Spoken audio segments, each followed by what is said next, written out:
So I'll count it off. 1, 2, 1, 2, 3, 4. 1, 2, 3. Just let's go. 1, 2, 3, go. 1, 2, 3, 4. 1, 2, 3, 4. 1, 2, 3, 4.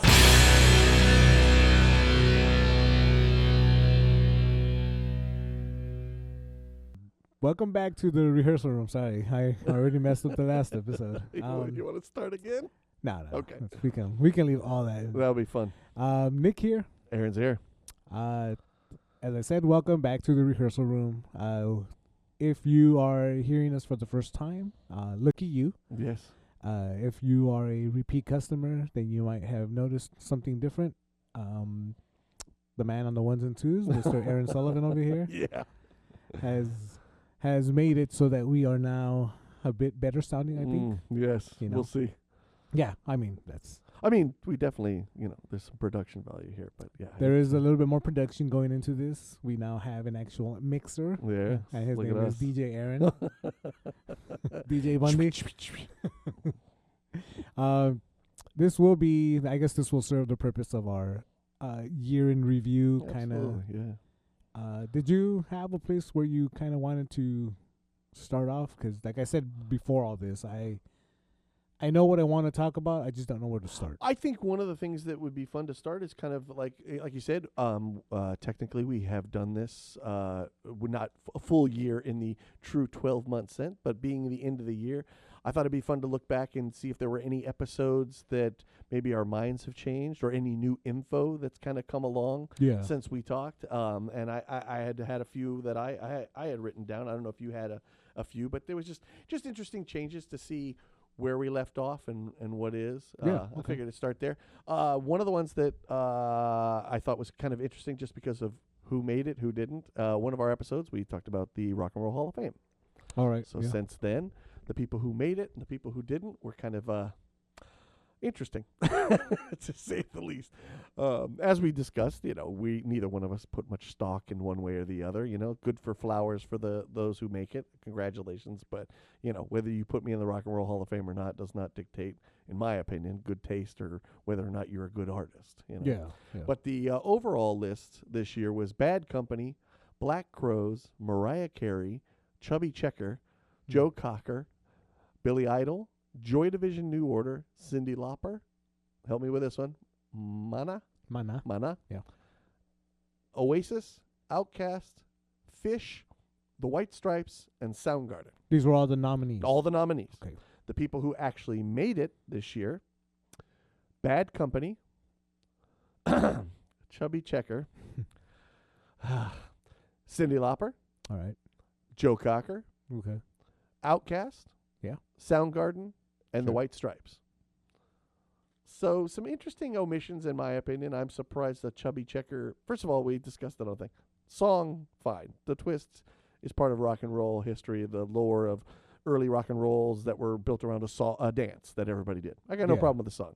Chubby Checker himself, no offense, pal. I just don't see it.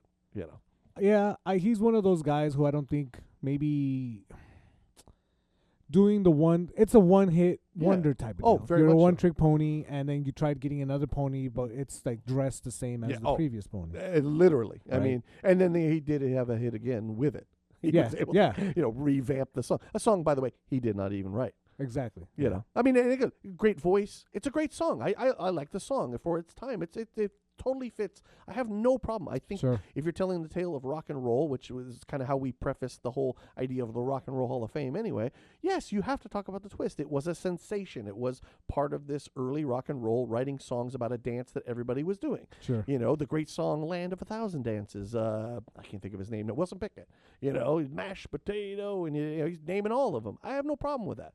But I can tell it without having to mention this artist named Chubby Checker, other than the fact that he sang the song. You know? Yeah, Chubby Checker isn't usually, even when I'm thinking about music from Right. that era, he's Dude. not the first one I go to. Thank you. Right. And so- especially when you look at the fact that means Mariah Carey didn't go in. Which Yeah, you we and I got- discussed that we were not huge Mariah, so we're not here to necessarily judge one way or the other, but we definitely knew, number one, super talented. Sure. If you're going to put somebody in the Hall of Fame, my goodness, look at her stats and so on and so forth. Of course. We even had and thanks to this person, someone on our YouTube channel who actually gave Schooled us. schooled us big time, and Yeah. and I appreciate that, Yeah. and said that they made a case that said, I have nothing to argue with this. You're absolutely right. Yeah. So the idea that she goes in, and even somebody like a Joe Cocker, who I don't mind, my dad was a big fan, and she doesn't, again, Yeah. this is what, then these were many of our complaints with it. But, ones like Soundgarden, White Stripes, I'm all for. Keeping Fish out, I'm always fine with that. Yeah. I mean, Outcast, fantastic. I have no problem with that. Cyndi Lauper, one way or the other, I think she's super talented, so good for her. sure. Bad Company, great songs, but one of I got to be honest. I'm not a big Bad Company guy. same. But you know, you're talking so- about one of a band that, quite frankly, if you didn't know what they looked like, could probably walk by and you have no idea. And then on top of which, yeah. they could be REO Speedwagon for all you know. Yeah, You know what exactly. Yeah, I don't know. I mean, they could be Devo for all I know. Yeah. I don't know. I mean, even more so at this point. You could point me at a group of 4 or 5 Right. individuals and say, that's Bad Company. I'll say, oh, cool. I All mean? right. Sure. Congratulations. Yeah. Yeah. I think the biggest ones for me that I was kind of blown away, other than Mariah Carey, the Joy Division, New Order. I'm not surprised, but I Yeah. think that's wrong. When you think about what they've influenced since, it's not even comparable to any of these other bands that Sure. are on here. You know what I mean? I just think that they're just that kind of a band. You know Yeah, what I mean? yeah. They really did reshape music for a lot of people. And then the other one, I'll be honest, is the Mana. Again, I won't profess to be a huge fan, but the idea that you could make it more international by putting such a hugely successful rock band, but Yeah. more importantly, while it has obviously through immigration and people that live here, but doesn't really have a footprint in America outside of those who know them as a Mexican rock band. Do Th- you know what I mean? Like they This don't have. is, I did have some, I think I had an opinion even with Mana being included Mhm. the first time around. Mhm. They could have chosen another band. I got you. Yes. You know, they could have chosen a band like El Tri Okay. or Yes, Caifanes. I remember you saying yes. Right? There's actually other bands that I think would have served the purpose of, if the audience is mostly American, because let's face it, it is. Yeah, oh, right? absolutely. For the Rock and Roll Hall of Fame, yes, it is. If they wanted to start branching out and include international acts, I would have included, like I said, El Tri, Caifanes. There's also another band called Maldita Vecindad, which Okay. means like bad neighborhood, kind of. And these are all they play what Rock even en español. Americans would consider rock and roll, essentially. Yeah, yeah. Okay. Okay. It's all rock and roll based. okay. right? Okay. That's. So, I just want to make sure for someone like me who has no idea. but like these types of bands, Mhm. the 3 that I just mentioned, Yes. when they started off, they were very influential. They inspired other people to make their own bands. Okay. Dare I even say, like, El Tri or Caifanes might have even influenced Maná to be what they were. Okay. You know, Maná is kind of like the corporate rock band. Okay. If, let's say, you think of, like, whatever you think of Creed Okay. or, like, one of those types of bands. Sure. Sure. Sure. Yeah. A Nickelback, I gotcha. if you will. Okay. Which, no shade on them. No, no, this no. isn't to No, poke this fun at is them. good because that's just trying to make me understand where Maná sits in Yeah. the realm of Mexican rock. So Yeah, Maná is like the really accessible stuff. Okay. You know, it's the stuff that gets used on commercials for, on TV, which everybody, like, you play a Maná song and it's like, Mhm. oh, yeah, I know who that Okay. is, you know. Okay. Whereas somebody who, again, paid a little bit more attention to the path Mhm. that these other bands took, you find there's a long lineage from El Tri, Caifanes, Maldita Vecindad, and all this type Okay. of stuff Okay. to a lot of the maybe more influential stuff that might not be as mainstream. I even, gotcha. You know, I gotcha. that was my only gripe against them. But if they got mentioned, cool. I mean, I'm not. Yeah. I'm- Yeah. No. I remember you saying this in the episode, the same thing, and yeah. once again, how many people are on that committee that know what or Right. what others who really do know what Mexican rock is doing? Right. Right. You know what I mean? Yeah. And would have any idea of those bands? Yeah. Again, the idea that Chubby Checker made it in before Mariah Carey and Joy Division is still. That's. I you know, mean, so it's yeah, it shows it's- you right there. It's it's kind of weird because Chubby Checker even complained Yeah, oh, publicly yes, about for this years. type of shit, right? And Yes. it's like, dude, Thinks you it's know a you're travesty. in. Yeah, you're in because people felt bad. right? Probably most likely, it's probably, hey, why don't we just hit Chubby to shut the fuck up? You know? Yep. Uh-uh. He's probably not going to be around for much longer. Right. Let's just get him in. And again, as I said, the song I have no problem. It's a great song. It's for what it's trying to do. It does it. It just, I don't know how many times the name.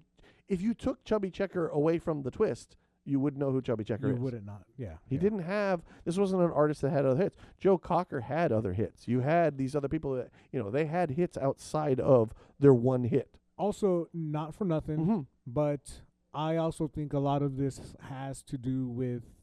I don't know if this actually matters. Mhm. So I'm I got already you. kind of assuming Sure. the shit. But does personality of the musician factor into this? Is it just the music? Well, I do think there's many factors. I mean, I think for this kind of corporate thing, sales is part of it. Of course. We- I mean, and I I think don't- ultimately that's what it is. And I don't primarily. I don't remember exactly. Remember their criteria. We read it off, but it's Yeah. very vague in a lot of ways. Yeah, You know yeah. what I mean? And I just think that it's one of those things. Like, those are the people who made it technically into the Rock and Roll Hall of Fame. Yeah. Now, there are other people that made it into the Rock and Roll Hall of Fame, but did not go in under artist, but under influence, like Salt and Peppa, which was like, wait, what? Yeah. See, I mean, I would have Yeah. put Salt and Pepper in as an artist. Well, I mean, talk about an emerging style of music. Yeah. They were one of the people at the forefront of it. Sure. Had many hits. Yep. Being female in a male-dominated, though we've looked back and realized there were a lot of females in there. We just, unfortunately, the males did dominate. You Yeah, know, I but mean, again, they- really made a name for themselves. Of course. You say Salt and Peppa, everybody knows who that is. Everyone knows. Yeah. You know what I mean? So to me, it's just that was a weird one where it was like, I don't know, why wouldn't they go in as kind of the like almost forebearers? You know what I Yeah. mean? Yeah. Like these are the people who tread so that they crawled so Outkast could run. You know what I mean? Yeah. They pushed it so Outkast could hey-ya it, if you will. You know what I mean? So it's like, it's very strange in that way. But again, this is why awarding these sort of things is always weird. You know Right, what I mean? Right. And again, I don't put a lot of credence into it other than Creedence That Clearwater, Credence, yeah. But, But Credence themselves. who should be in it. And I believe they are. But you know what I mean? It's kind of a whatever. If this is how it's going to be, it's going to be. I never care one way or the other than I do like watching the live performances because sometimes they get some really interesting ones. The Outkast one was fantastic. The one thing I mentioned to you, I haven't seen it yet, but I saw the clip of it. Having Andre 3000 quote back essentially Little Room to Jack White. Yeah. I thought that was really cool, kind of recognizing game, and always interesting when you realize like they may be in different genres, but these people do listen to each other. They know their music and they're fans, and I love that kind of stuff. That's kind of what I was also getting to with personality, I where gotcha. like a person like Andre 3000 is very well versed on music in general. Oh yes. Right. And Jack he inducted Prince, I believe. Yeah. And then you have Jack White, another person who, Yes. I mean, you own record shops. You Yes. know? Yeah, so yeah. like if you're not at least aware of I'm not gonna say 100% of the stuff that goes into your shops. Even if you're aware of 6% of what goes into your stores, you're already like well above what other people are listening to, right? Yes. So if you have two people like that acknowledging each other, Yeah. that's pretty cool. It is, right? and I think those are the reasons why I usually kind of tune in for that stuff, and then to see the kind of artists they bring out to pay tribute to the other artists is always kind of neat to see.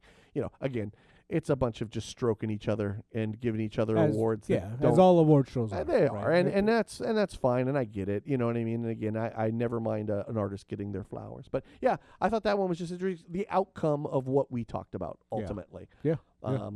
Were there any? Because I had two more. Well, go ahead. a short one. Yeah, go ahead. Episode 11 about AI. I just wrote still shit. Fuck AI. Guillermo del Toro. Still had the same opinion on that one. Yeah. And the other one was Our Rock is Dead. So I wanted to talk about real quick because an interesting thing happened. I don't remember when that came out, but it just happened. I made sure to get the date. October 25th of this year Okay. was the first time no rap song was in the top 40 in That's 35 right. years. Yeah. Now, I think it lasted all of 2 weeks, but nonetheless, there was this moment where everybody went, uh-oh, Is it a changing of the guard? Or has rap reached its zenith and now we're, you know what I mean? Yeah. And the two things I thought when I looked into it that I thought were interesting was one thing people pointed to is apparently Billboard has changed the way they do it. Right. If yeah. a song sits stagnant for a long time in the same position, they'll take it out. Yep. So that could have been some of it. Sure. But the other thing that hit me that I loved, and because I love that about music in general, and it just shows how connected, despite it being rap, despite it being rock, how connected it can be. A certain rapper, he goes by the name of Danny Brown. I'm not particularly a fan. In fact, I find him ruining many songs when he guests on. That's just me. Anyway, he had a quote that said, essentially, he doesn't really care because all the good rap is underground anyway. That it's not about the charts. It never has been.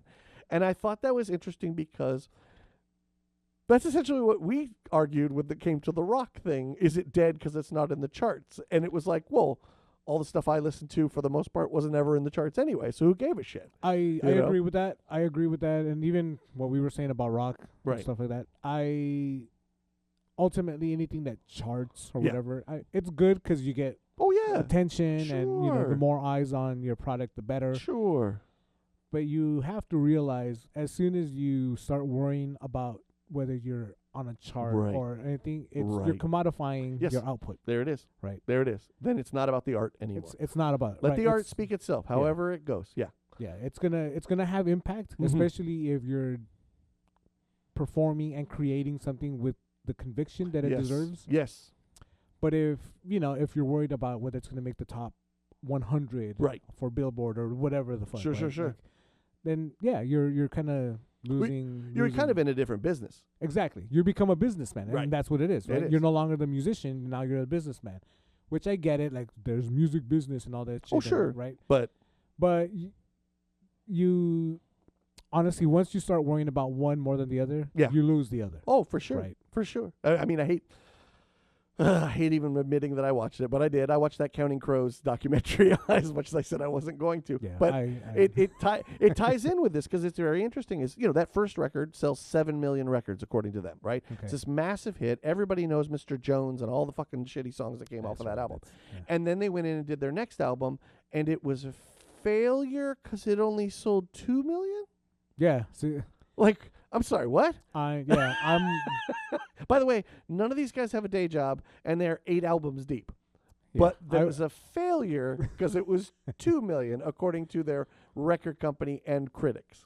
if I were to have a video camera, I would pan it to my right, where you would see the boxes of our merch, Right. and CDs, and vinyl that we are trying to sell Right. over here. Right. Meanwhile, they literally just put it out, and 2 million of them flew off the shelf. Yeah, that's Yeah. wild. And, Yeah. But then again, it shows you that's the shitty part of the business of it all. Sure, And most people who bought that album probably enjoyed it just as much as they liked the last album. of course. But when you're the hot thing of the minute, that's why you're the hot thing of the minute, yeah, you know? But again, these guys still tour and they still play that crappy music for everybody to listen to, unfortunately. But Yeah, whatever. I mean, Good on them. Hey, I mean, look, good on them. Whatever. I don't care. I don't have to go see them. You know what I mean? Yeah, yeah. But it's just to say, like, this idea that somehow not being in these top, which again, as you said, for if you gain it, like anything, if you gain fame out of just making great art, well, then good for you. I'm happy yeah, for you. Yeah. Please do so. But if you're walking into a studio going, the Tom Petty line, the A&R man says, I don't hear a single. Yeah. You know what I mean? If that's all you're in there for, well, then I don't know what to tell you, dude. You Like, know, you can't sustain it. You just won't. There's a quote that I think was said in the movie Gladiator, which is not where I first heard it, Mm-hmm. but it rang true the first time I heard it, years before, and I think it still rings true for me at least. Mhm. Anyways, Are you entertained? that's it. Okay. Oh, okay. I'm sorry. I was Look making at the that. joke. No, I'm no, I'm sorry. kidding. Oh, That's good, not it. Good.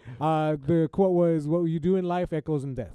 Ooh. Right. Ooh. Yes, yes, Which- yes, yes, yes. A lot of people seem to think that what you do in life carries with you into death, wherever whatever happens No, after no, death. no. I know. It's Yeah. actually more of what you do in life. If you Yes. put your heart, Yeah. your soul into it, it's gonna live forever. Awesome. Right? It's gonna live forever. Yeah. But like art does, like a lot Yes. of the creative results from creative people Yes. keeps living. So I think for a lot of musicians and visual artists, Mhm. movie makers and Mhm. book writers, if their heart is in what they're doing, Yes. and they happen to no longer be with us, the fans of whatever it is they created, Oh, it's gonna keep going. Oh. It's gonna live well past Yeah. the artists themselves. yeah, And yeah, I- absolutely. and I've always taken that to heart. Like I've always been like, yeah, I'm going to work on something that maybe if it doesn't hit now, I'm not gonna worry about it, because maybe at some point down the line, for me personally, it's Mhm. maybe my nephews will grow up one day and say, oh yeah, I had a crazy uncle who played music. I hear you. I hear you. Let me put that album on, right? I've always said, I mean, music and art in general, but especially music, it's as if you're eternal. Yeah. You don't, I mean, Mozart's been dead longer than you and I have been alive combined. Oh yeah. We're still listening to his music. Yeah. So to me, it's a way of immortality in a way, Oh sure. and especially with, I guess more so with music, because with a painter, I can look at his painting, but I'm not seeing him paint or her paint. You know what I mean? Yeah. Where the music, I can listen to you play bass. I can listen to you sing. So it's like you're really in the room with me in that way. And you're right. When you make it with music especially, or art in general, will always connect with people. Sometimes you're right. Sometimes it doesn't in the moment. It's Yeah. later down the road. We all go, what the hell were we thinking? Even with paintings, like in my example, like Yeah, I yeah. can't see new paintings, Sure, right? sure. So I have memories of the paintings that I've liked in the past. Right. There is one by Gustav Klimt. I hope I'm saying that right. Mm-hmm. He made a painting called The Kiss, Okay. which when you look at it, looks like just a big bundle of people. Okay. It's two people.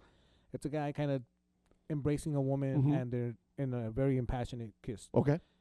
First time I saw that, though, I was like, wow, that's super incredibly like powerful image Sure. for the time, the Mhm. person that did it, and the fact that nobody's been able to reproduce such emotion in something Mm. like that Mm. in a painting. Mm-hmm. I've seen it in movies plenty of times. Oh, yeah. Right?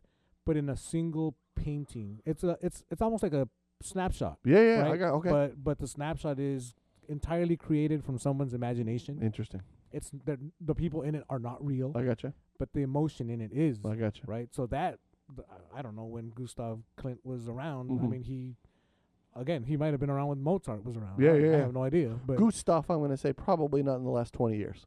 yeah, Yeah. yeah. Just the name. It's an old world name. Yeah. Yeah. But no, that's, again, I mean, whether it's, art transcends. But yeah, I just Yeah, think that yeah. you're right. Make it pure. Make it from the heart. Don't worry about the charts. Yeah. Those yeah, things will take care of themselves. Yeah. But just interesting that, the whole, oh God, the Eddie Trunks of the world and the other guy, Rick Bettito or whatever his name, lamenting the death of rock. Yes. And then all of a sudden rap drops out of the top 40. And then all of a sudden people were like, uh-oh. So I was like, we're going to start doing the rap is dead now? Right. Is rap dead now? Right. You know what I mean? Yeah. Meanwhile, I would say that in the last 10 years, I've probably heard, 10 times more hip hop than I've heard in on new stuff. Easily. You know what I mean? Like, yeah. there's, like all those who lament the death of rock, it's all out there. You just got to go find it. You just got to go find it. Do some legwork. Do some legwork, and I promise you will find stuff that is just as fulfilling as it was when you found it in the 70s and the 80s. In fact, that anecdote of just Please. do some legwork applies not just when working out, Yeah. because Don't skip leg day. don't skip leg day. Yeah, because you don't want to walk around with a big old barrel chest and scrawny ass legs. And when it comes to music, Yeah. you don't want to just know the things you know when it comes to music. Put some legwork in, Yeah. and you'll Explore. You'll be a lot more fulfilled with Mm. how rich your listening experiences will be. There's right? just so much out there. Yeah. But yeah, that was, of all our episodes, those are the ones where I kind of looked at and thought the maybe not so much a change of mind, but look what's interesting that's happened since. The Yeah. rest, we pretty much said our piece, and I felt pretty good about it. I still Yeah, feel pretty yeah. good about it. I think going back to that AI one, Mhm. my convictions with AI have held fast. Oh, if anything, they've if strengthened. anything, they strengthened. Yeah, definitely. Especially the way we're going now. Oh, you know, God, like, yes. It's a mess. It you know, is. And I mean, you have the president of the United States, and this isn't necessarily to get political, just saying, even he is duped by an AI video that he apparently is in, yeah. Oh yeah. and then yeah. retweets it before somebody can get a hold of him and say, hey, jackass, Yep. that's not you. That's not. That's you. totally fake. Yeah. So it's like, oh, great, I can't wait for the one that says that somebody wants to bomb us. Right. You Right. know, well, maybe Yeah. we'll just end it all and be done with it. You know. Yeah, and the fact that AI kind of running rampant when it comes to overtaking creative Mm-hmm. people on, Ridiculous. streaming platforms. Oh, yeah. Such as the one that we are Yes. are hosted on. Although they are saying they're combating that now. I would love to believe that, but I just don't. I yeah. just don't. There's Too much money to be made. a famous, not famous. A recent popular example is King Gizzard and the Lizard Wizard. Yes. There is a band out there that I will not name. Mm-hmm. So King Gizzard pulled all their music from Spotify. Right. And soon after, maybe even a week after, there was another fake band, AI band, with a shit ton of albums with rip-off titles Ugh. of King Gizzard's music names, and Wow. and it's a blatant rip-off. Yeah, yeah, Right? yeah. And when you have this being pushed as the normal now, Mm-hmm. it's sad. It's Well, fucking sad, especially right? when you go, they made a public statement saying they're taking all their music off of your thing. So when somebody comes along and calls themselves King Schmizzard and Yeah. then starts making music just like it, don't tell me Spotify can't figure out and get rid of that shit. Right. I mean, Spotify's the one that put it up. Well, there you go. You know, Yeah, so that's again. And then this also goes into movie making, which sure. visually does not affect me, but creatively, it's taking real actors' Yeah. jobs. Yeah. Obviously, it takes story writers' jobs. It takes directors' jobs. Well, I just, I think there's a famous one. Michael, actually, my son mentioned it to me. I happened to see it. Coca-Cola every year for Christmas, this time of year, does the polar bears. You always, yeah. they got a new one. You can tell it's AI the moment. Now, don't get me wrong. I'm not stupid enough to believe that the old ones had actual polar bears. I understand they were cartoon and so on and so forth. Yeah. But the point is you look at this one and it looks shitty AI Coca-Cola. They didn't even do it for the trucks. The diesel trucks driving down the road are shitty AI diesel trucks with Coca-Cola written on the side of it. Yeah. And you're just like, what? Like you're $1 billion company. You're telling me you couldn't get two guys to just drive past you real quick while you filmed them? right. You have the trucks. Either your trucks, for Yeah, fuck's sake. yeah. It's just like, but it's like, no, I can save money by asking one kid to go yell into AI, give me a polar bear commercial, and we're done here. Yeah, And it just, those kind of things, like you said. So how many people didn't make a commercial this year for Coca-Cola because they did an AI one instead? Right. Right. right. And how many polar bears are we going to put out of work, people? That's the real problem with AI. Polar bears got to have a job, goddamn. No, I mean, we're gonna have DEI bears now all of a sudden. Not on- DEI AI bears. not on my watch, my friend. Someone's got to stand up for the polar bear. That's what I'm saying. Yeah. No, Yeah, but it so- you so see the it whole AI infiltrating thing, everything. It's just gross. And Yeah. even people that say like, "Oh, I use ChatGPT to look this up or that up," you have to understand that even something as innocent sounding as that is, there is a toll being taken on resources. Oh, there you go. The fact that like what you're doing is basically using like an idiot's version of Google, right? Remember how people used to be Yes. like, "Don't Google this because you're only going to get the worst results ever." Yes. ChatGPT is an I forget the fucking word. Amalgamation? Amalgamation. Yeah, whatever. Well, Of can't all talk the for it. worst results of Yeah. Google Right. being thrown at you, and Which- it's spitting in your face saying, "Hey, I'm the AI result of your question." Well, because we want it quick and easy. Yeah, It's- that's the I thing. don't want an oven. I want a microwave. That's exactly it. Google That's takes too exactly long. it. I got to go 3 or 4 sites. Yeah, I can just yeah. ask ChatGPT. Yep. And just like, and God knows convenience. I'm not going to argue against convenience. Sure. But there is this thing of like, I don't know. I love a world where, as I think I may have mentioned in our episode, like when my kids were growing up and I was like, "Hey, Dad, what's this?" And I would be like, "You know what? I don't know. Let's go to the big box of answers." Sure. Because we could look it up. It's like a giant encyclopedia. Let's both learn together what this thing is. Let's search for it. Let's look and read about it and try to understand it better than just going, "I don't know," Yeah, and then moving yeah. on to the next thing. But part of the fun of that was the exploration of it. It was looking for it. It Yeah. wasn't just yelling it into my phone so it immediately spits it into my face. And I just think that, Some of that is lost. it is. It really is. And again, I let's be honest. As music collectors, we love walking into a CD store or a record store and finding the record we want. But boy, oh boy, does it feel fucking amazing when you find the one you didn't think you were looking for. Of course. Yeah. That yeah. exploration of it all. You know what I mean? Plus, I also find, people maybe in our position Mhm. where they're collectors and they enjoy Mhm. other media, Mhm. whatever it may be. Mhm. How many times have we said we enjoy the tactile functions of putting the record on Yes. or looking at the CD inserts and stuff like this? Yes. Why wouldn't we apply that to the knowledge we're looking to have?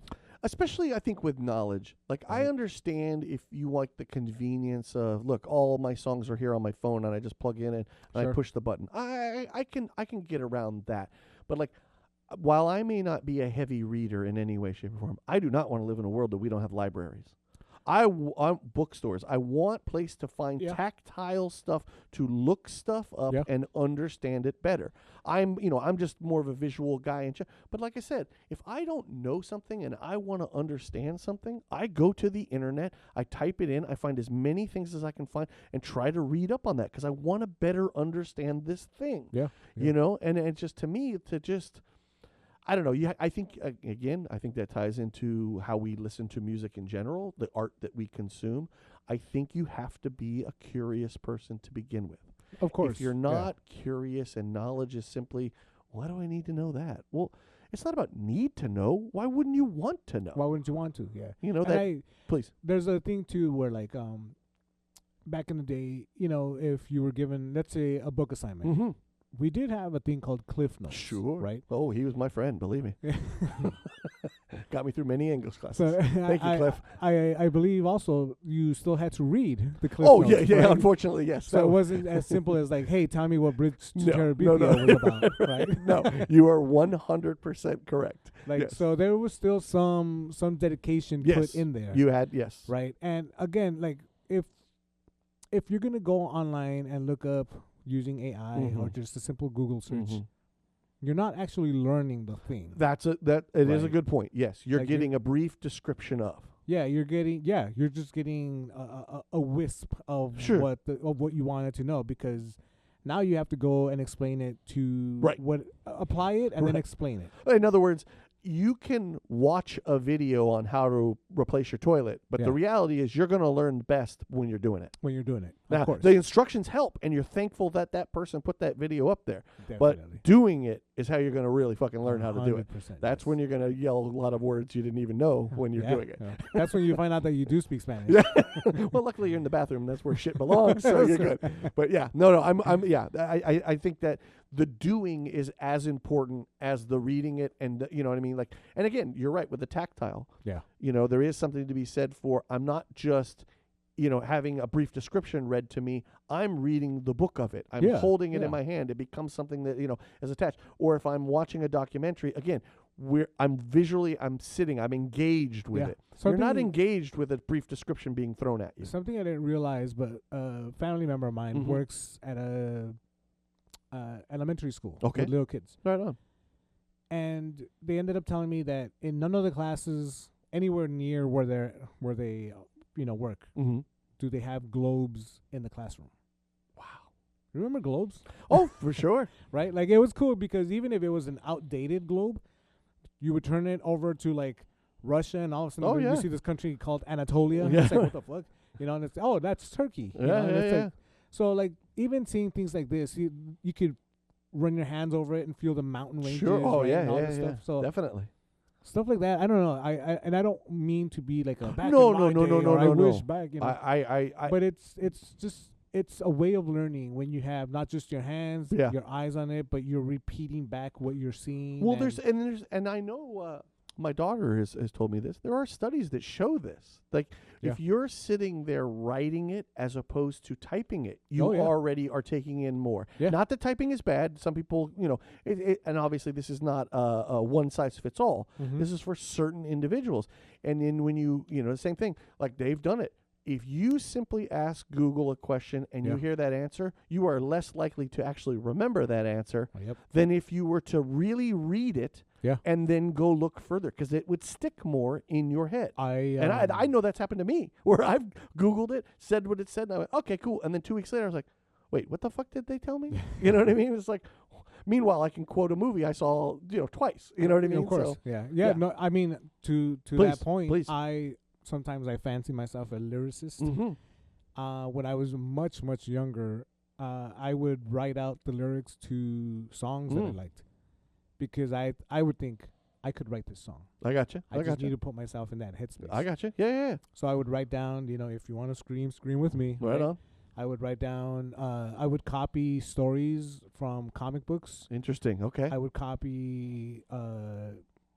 No secret here, but favorite author of mine is Robert Howard, mm-hmm. and so whenever I had a Conan book in front of me, Mm.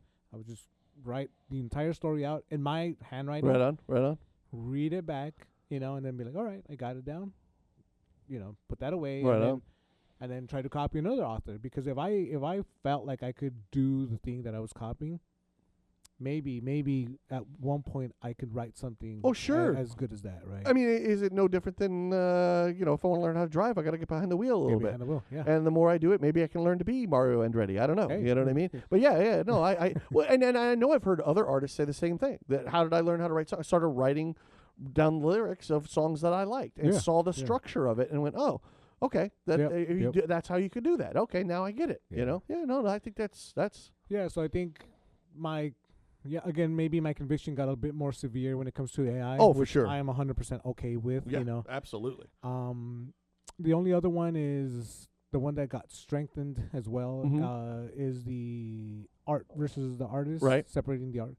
I am more into, like, if a person has, not that I need to do a purity test. No, I got on you. everybody, but and this is something that I think I said in that Mm-hmm. episode, where if the person who created the art, Mhm. in quotes, is still around, then by all means, they should, if they've done something crummy in Yeah. their lives, they should be held accountable. Sure. They should they not that they have to give an excuse as to why they Well, did no, the and if they thing. don't give an excuse, that is then we good. We know, and I mean, if they're not going to talk about it, they're not going to be allow themselves to be held accountable. Right. Then fine, that Right. the judgment stands. Yeah. So, and I have found myself giving up more and more Mhm. of the things that I grew up with and held really close to me. Understandable. I mean, I will always bitch and moan about Glenn Danzig, Right.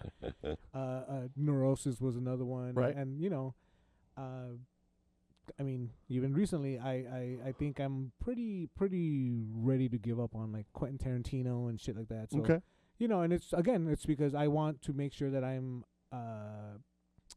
what's the word? That I am starts with a C. Consistent. Consistent. That's the word.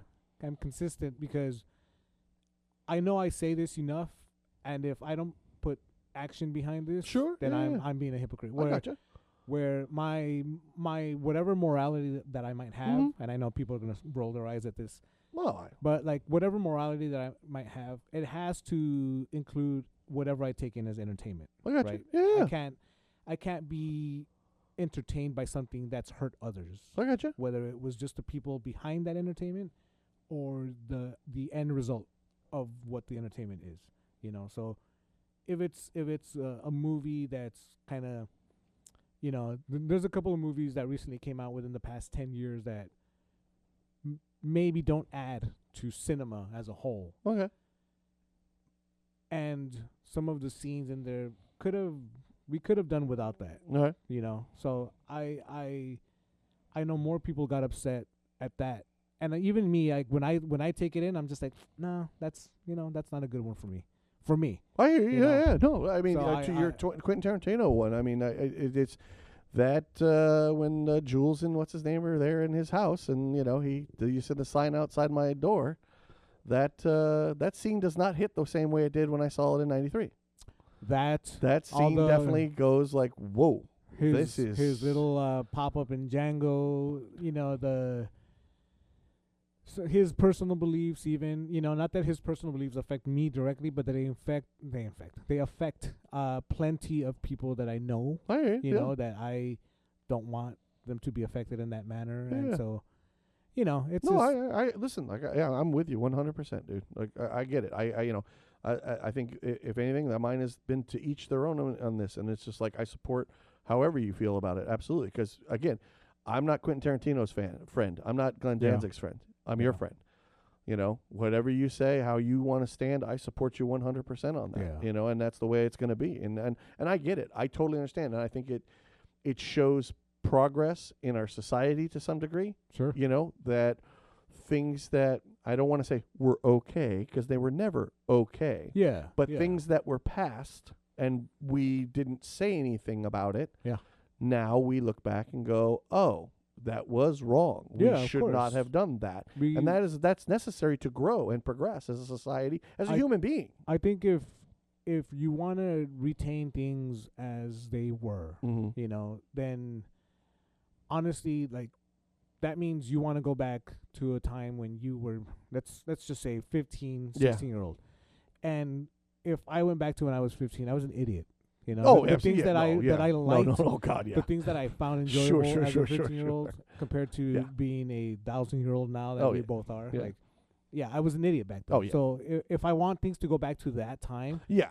I mean, I'm in for a world of hurt, right? Yeah. And again, those are things where, you know, your mind is playing a trick on you. Yeah, You know, yeah. you think it was better. It wasn't.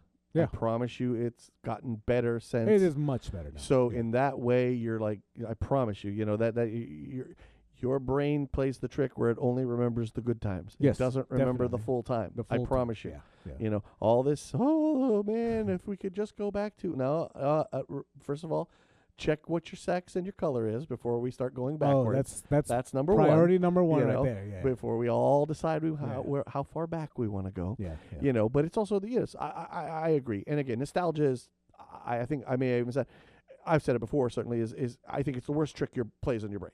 I've know. I've upgraded my my quotes regarding Mhm, nostalgia. mhm. I will straight up say nostalgia is a mental illness.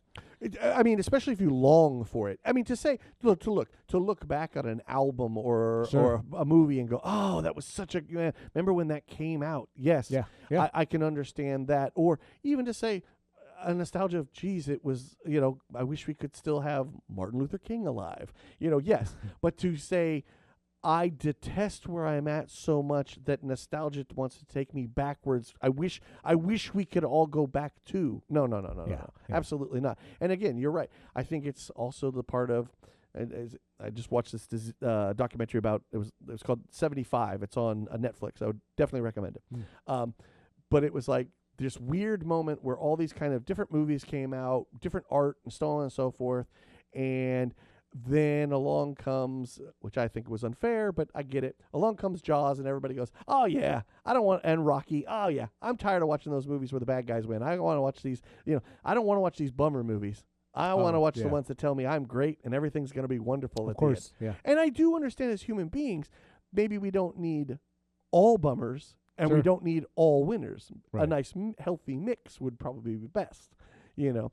But it is that sort of thing where it's just like, if nostalgia only tells you of all the positives, then you're really not looking back to the past. Yeah, I mean, and I think sometimes I also inject a lot of my personal experiences when people Sure. say like, "Oh, I wish I could go back to the 80s or How, the 90s." how could you not, right? Like, And I'm- because that's what their nostalgia is based on, their own personal Exactly. experience. So I'm like, yikes. The 80s fucking sucked for me, and the 90s were a lot worse. Well, so no. you know, and again, it's an extreme. I'm making a joke, but like again, as I've said, I think I've made this a couple times on our podcast. I'm sure Hitler's dogs would be very surprised to find out what Hitler was doing. Oh yeah. They yeah, were I like, know. "Hey, he's a swell dude. Great Yeah. treats, pets the belly. He did what?" His paintings, Yeah, you know, right, not the best, but he did what? Yeah. You know, but that doesn't make it, you know, so their nostalgia is like, oh, where did he go? Yeah, Where the yeah. rest of the world was like, I'm glad he's gone. Yep, You know?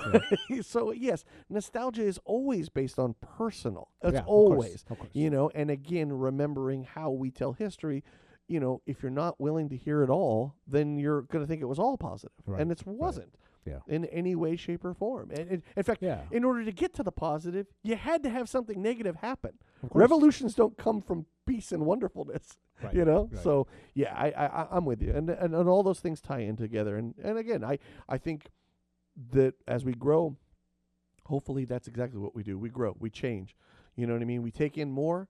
We you know, become more empathetic to the things around us, and we change and grow with our times. Because I just don't get it. Yeah. You know, because you can't change progress. It's going to happen. Change is coming, whether you like it or not. Yeah. And the Yeah. new kids are coming, and they're coming with a whole new way of thinking. And they're gonna They're They're here good. a lot faster. Oh. like it all changes so quickly anymore. Yes, and so many things that were hang-ups for us are not ones for our kids, let alone this younger generation. Yeah, and And that's great. That I- means we can actually maybe start solving some real problems. I also like that, like, older folks that complain about shit. Mm. We're stuck on on the complaint. Right. Meanwhile, those kids are just passing us by. Yeah, absolutely. right? And passing us by. And I think and again I think you saw that generation after generation, and Yeah, they showed it yeah. even that documentary. It was like, here's the guy who was like, he literally showed him in 75 going like, we need, or in the 60s, we need to rally, we need to change this earth, and we need the da, da, da. And then they showed him in 75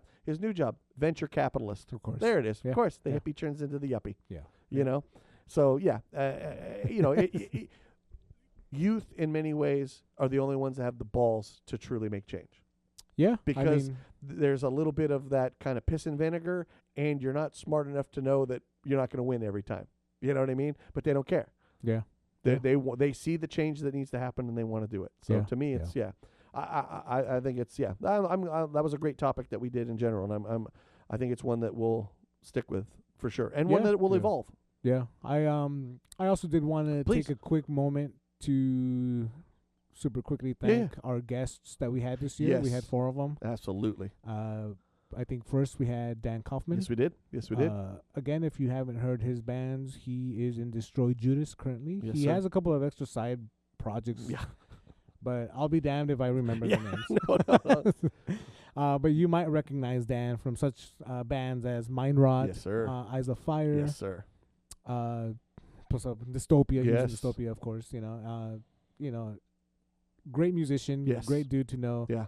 Thanks, Dan, for coming by. Very much so, Dan. We also had Pete Majors, Yes, we did. who is coming at us from Harasser, Hater of Mankind. I forget, he's got another noise kind of project. Damn it. I think he's just doing some solo stuff right now, or it's in the works. I in can't the remember. works, yeah. Okay. Yeah, and then has his festival that was year 2. The that- Idlewild there- Noise Fest shit. type deal. Yeah. Yeah. But Very- it's an Idlewild. Yes, very Yeah. cool thing. When we interviewed him, it was the second year that he was doing it. He's already got some stuff up for the third year. Cool. Yeah, so just a cool dude. We've Yeah. known him for a very long time. Much like Dan, kind of feels like one of the guys who's just like a pillar in the In the scene. music scene. Yeah, as I think you said in his interview, even if you didn't know him, you've seen him. You know him, yeah. If I were to be like, oh, yeah, that guy over there is Pete Majors, you'd be like, oh, I've seen that dude. Yeah, You know, I so- now can put a name to that. Yeah, yeah. Large beard and tattoos. Yeah, yeah. Also, Kevin Chan. Absolutely. Great friend Kevin, He's who the man. runs Baneful Genesis Yeah. Records. I also know him from such bands as Pendulous. Yes, sir. He does have another project out there, but again, I don't have my Yeah. notes with me. Well, I guess you'll just have to go back and listen to the episode. Go back and listen to the episode. It's a great episode. Yes. Kevin actually reveals a lot of his process, which is awesome. Yes. I really enjoyed that one because I you feel know, like I got educated to some degree. Definitely, yeah. Certainly from his perspective of Yeah, how yeah. to run a label. I That was mean, awesome. yeah, I know Kevin from like, hey, that's the dude that we Yeah. hang out and talk shit and Right. smoke out and whatever. Right. But it's like, oh, now here's Kevin, the Chan. Yeah, you know, it's label like head Kevin. label, yeah. Yes, absolutely. A&R right, representative. right. Head of capital. Yeah. Yes. No, that was a cool interview, and he's we both love him to death. He's just a great friend Yeah. and one yeah. of the kindest people I think I've ever met in my life. And lastly, not to be Yes. outdone, No way. another label head, Yes, sir. label executive, Danny King, the head of Black Voodoo Records, Yes, partner sir. of Irish Voodoo Yep. Records. Again, we just recently had him on. He spoke about the bands he's worked with here within Southern California. Huge music fan Mm-hmm. Yes. as well. Great Uh, dude. Another all 4 of them, just great people. Yeah, yeah. I consider very lucky to call them friends, to say the least. Very much so. And thank you guys for coming down, Yes. and hopefully we'll have more conversations with them. Yes. So now let's see if you can remember. I know. I Okay. mean, you No, took no, notes. no. Let's see if I can remember. Better yet. What movies stood out this year? So some ones that really stood out for me, obviously, and I will save it for last, but I'm going to go with Frankenstein because I know that's one that Yeah. definitely stood out for you. Yeah. One of the other ones we actually did we did a episode on, obviously, and that was Sinners. Okay. I still am just blown away by that movie every time I think about it, every time I see it. I really, really enjoy it. I think it's fantastic. Again, go back and listen to our episode on it. We gush on it for a good long time. A good hour. It's, or so, I mean, yeah. dude, it's just one of those ones that I'm glad I went to the theater to see also. It was Yes, just like, yeah. man, wow, this was so good. Everything I was hoping for, it totally lived up. And it just, I can't wait to see more from, especially that team, Coogler and Michael B. Jordan. Yeah. Yeah. It's just like, give me more, you know. Yes. Yeah. The other big one that I know you and I both connected, Weapons. Okay. Yeah. Weapons is fantastic. great. Yeah. I again, fun, so much, so interesting. I thought he just to watch his progress from Barbarian to this, and just see him getting better and better with what he's doing, I think is fantastic. I do have to say I liked Weapons way more than I like Barbarian. Oh, very much. Oh, yeah. Barbarian, I actually don't get the hype for. No, but I- Weapons, I fucking understand 100%. It's Well, well deserved. I couldn't agree with you more. Barbarian was like, okay, that was interesting and new. I'd never seen something like that. Cool, but I still don't see what everybody's going crazy about. Like I don't think it reinvented cinema or anything like that. Yeah. You know, where Weapons, you went, okay, Weapons now I is like, see. yeah, that's You cleared the landing, my friend. Good Weapons, job. yeah. When somebody says like, "Hey, what's a good movie?" Weapons. Weapons, yes. Weapons is a good movie. Yes. Bring Her Back, as much as it was hard for me to watch. Oh yeah, that's a great one. Yeah. Very good. I would highly recommend it with the horror. Superman, I thought was absolutely fantastic. Okay. I think it blew me away. Kind of an indie one, Riff Raff. It was Ed Harris. Okay. Essentially, he's like an old mobster who has a second family. His son does some shit that brings his past into his now future with his new wife. Very dark comedy, but I liked it. Bill Yeah. Murray in it as a gangster. That's kind of interesting. Nice. Yeah, it was a fun movie to watch. Freaky Tales. Very Okay. much enjoyed that. I thought that was really fun. Let's see, what else? Friendship.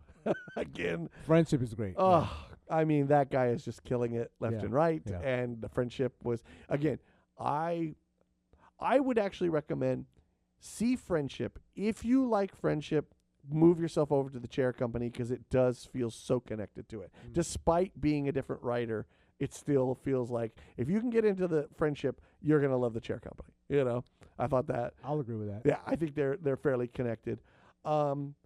Two of my favorite documentaries this year were one we definitely talked about, Perfect Neighbor. That's one that was mine as well. That was it's a tough watch, but Yeah, it yeah. is an important watch, I It's- believe. Also told very differently. We're using only body cam Only body footage cams, from the yeah. police, which I thought was an interesting way to tell a documentary. Yeah. But one that, like I said, it's a tough watch, but I think people really need to see it. I think it's a very, very well done documentary, all in all, and very emotional. You're Yeah. gonna feel it in the gut. You're not walking away very happy. Right. That's for sure. Yep. The other one that you will walk away very happy, especially if you were a fan, is I Like Me, which was the John Candy documentary.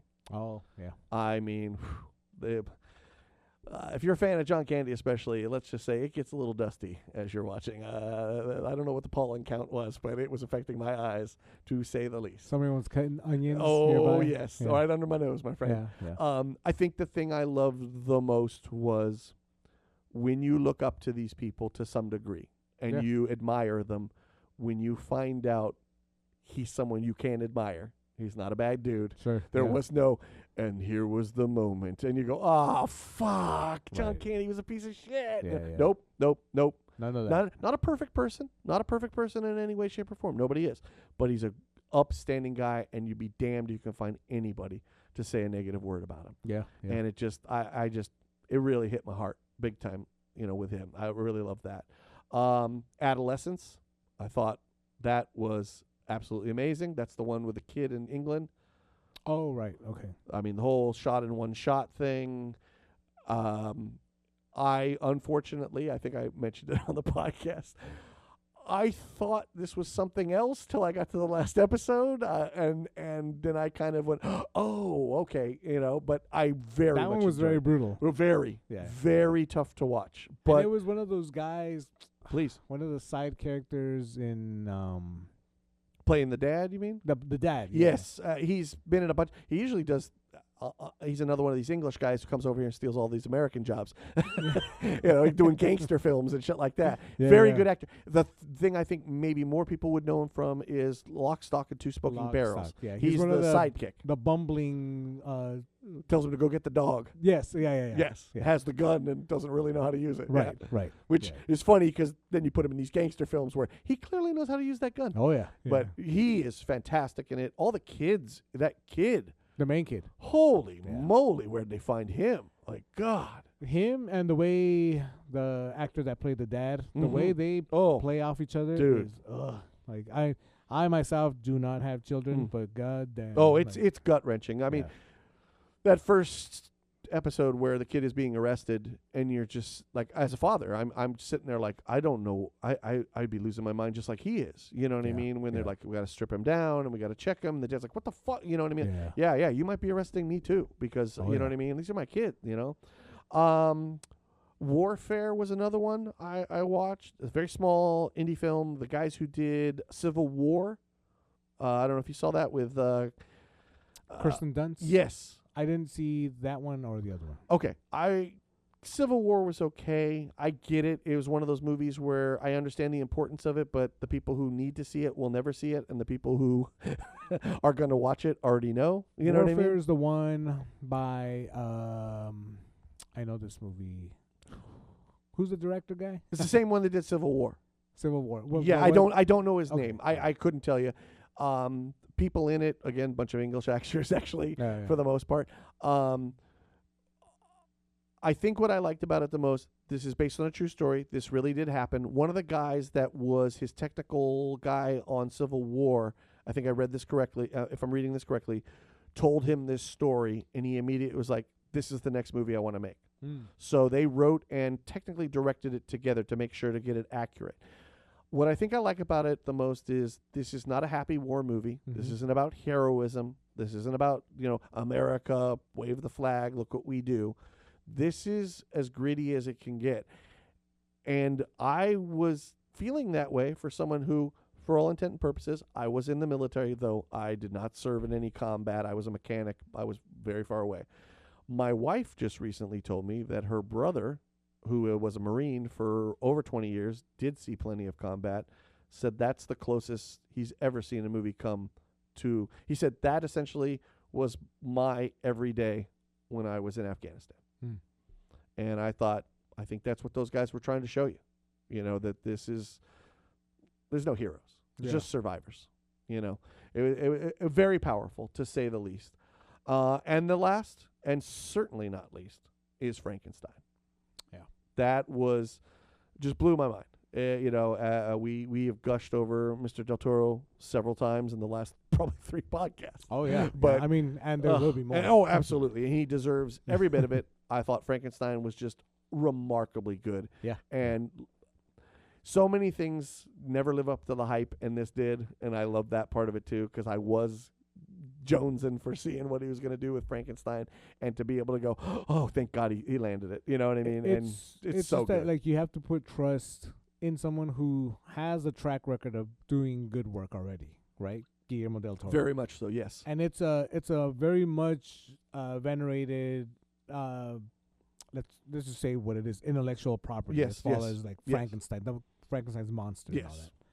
So when you have an idea of what Frankenstein was and what it has been for so many people, Right. even with all its iterations of Yes. Frankenstein, and then you meet this master of cinema, Right. and he, molds it into what he made, Yeah. and it's just as beautiful as ever. Yeah, right? yeah. Because it doesn't lose anything. No. It doesn't become one of these like Dracula 2000 type No, movies, right? Where it's like, oh god, like Why does Dracula like techno music? exactly, yeah, Yes. yeah. It's just a maybe not it's not a faithful retelling at all of the No, story. well, I think to what you're saying to a degree is he's putting his stamp on a well-weathered story, one that everybody knows. You say Frankenstein, people know it, but he's literally, this is his. When people say his vision or his version, this is literally his vision, his version. Not just that, but it's like you're approaching the Frankenstein mythos from another perspective. yeah, right? again, It's yeah, like you yeah, know yeah, yeah. you know the beats of the story, right? Yeah, That yeah. The doctor creates the monster, Right, the monster right. goes crazy, blah blah blah. But then now you have it being told through the lens of Del Toro, Right. where it's like, oh, it's gonna be a little bit more romantic. It's gonna be a Yes. little bit more emotional. Sure. Gothic. A lot more gothic, Yes. right? Like this, again, for anybody who might be new, I am 100% totally blind. Mm. But just listening to the descriptions of this movie, Oh, it's it's gothic all over the Yeah, place. Right? absolutely. Like the definition of GOTHIQUE. for those who right? haven't seen it. I would say if you saw Crimson Peak, it has that Crimson Peak is very great. much same Yeah, feel. that's in another the good movie. Gothic Yeah. kind of sense that he works with. Yeah, Yes. Go yeah. ahead. No, yeah, I was just gushing as we Yeah, he's- want to do with Del Toro. I don't, again, I'm not one to necessarily rank other than this is what I enjoyed this year. Yeah. But yeah, I think it'd be fighting with Sinners and Weapons big time for the number one spot if I had to pick one, because Okay. I was really, really blown away by that. Unfortunately, there are about 5 or 6 other movies that came out this year I have not seen. Maybe those would compete, but I haven't seen them yet, so they're not on the list. There are a couple that I Please. want to see. Please. So Please.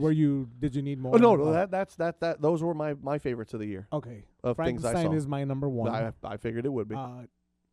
For all the reasons we've said. Yes. It's a movie that I've actually gone back and rewatched Oh, it right like on. 3 times. Oh, already shit, since okay. then. It's just fucking great. It All the is. beats are Yeah. great. The acting is great. Yeah. And I keep coming across interviews where the actors are talking about the process, or Del Toro's talking about it, Mhm. and it's just like, man, this is what for me, this is what a group of painters, of renowned painters, would create if Sure. they could come in and paint one giant picture Oh, for yeah. everyone to see. Yeah. It's Frankenstein. Yeah. Right. Not to be outdone is the newer version of Nosferatu, Yeah. Oh, yeah. because for sure. I will count that as a 2025 film. Okay. Because we saw it. It was our first episode. Sure for those was. who might Yeah, not be yeah, in the know. I've gone back and listened to that again, and Mhm. it's a Oh. cool fucking movie. Yes. It's creepy. It's very stylized, Mhm. right? Which I enjoy. Yes. Especially with something like Nosferatu, where it's not Dracula, Yeah, I got you. because even the original version of Nosferatu was a stylized version of that story, the Mhm. Dracula storyline. But yeah, I love that it went to a kind of a darker, more sexual place. Oh yeah, and, definitely. and again, it's a horny ass movie. Oh, yeah. So if Yeah. if you watch it and you're not sweaty by the end, Yeah. then you're probably dead. No, it's right? great. And again, great film. I'm looking forward. His next one, Werewolf, right? Werewolf. Yeah. Very much looking forward to that. Yeah, this guy is batting 1,000 right now. So Yeah, for yeah. me, I'm very excited to see where he goes next. I did enjoy Beau is Afraid. Okay, I have not brought myself to watch it. Okay, Beau good to is hear. Afraid is a really there's a lot going on in that movie. Okay, There's a lot of symbolism. Okay. I'm going to admit I had to go and read up on what a lot of it was. okay, Obviously, there are theories as to what the symbolism means. sure. I'm not gonna sit here and say like, oh, I know what it's about. No, But I some got of some of the explanations make a lot of sense. Okay. And when you look at it through these, through these lenses, it's like, Mhm. oh, all right, I get it, but it's still such a like anxiety-inducing movie. Interesting. Okay. Yeah, it's really good. Joaquin Phoenix is an amazing actor. Yeah, he's one of the greats. Like Yeah. he's when you think about him, like back then, like he's just like a side guy. Yeah, But right. then now he's like the main weird method actor Yeah. kind of person that he's grown up to be. No doubt. He's cool. Yeah. Yeah, I can't think most things I see him in. He's one of those actors too, where you go, oh, well, if he's in it, I'm kind of in. Yeah. Okay. I got to admit, there was a lot of stuff that I watched movie-wise Mhm. that didn't really impact. Okay. Aside from Sinners, Weapons, those are great movies. Yeah. I loved Friendship. Tim Robinson, I think this was my year to fall into the Tim Robinson Oh, for sure. club. Yeah. With the I Think You Should Leave. Yeah, you got to do the full Tim. The whole thing. Okay, nothing but the Tim. Yeah.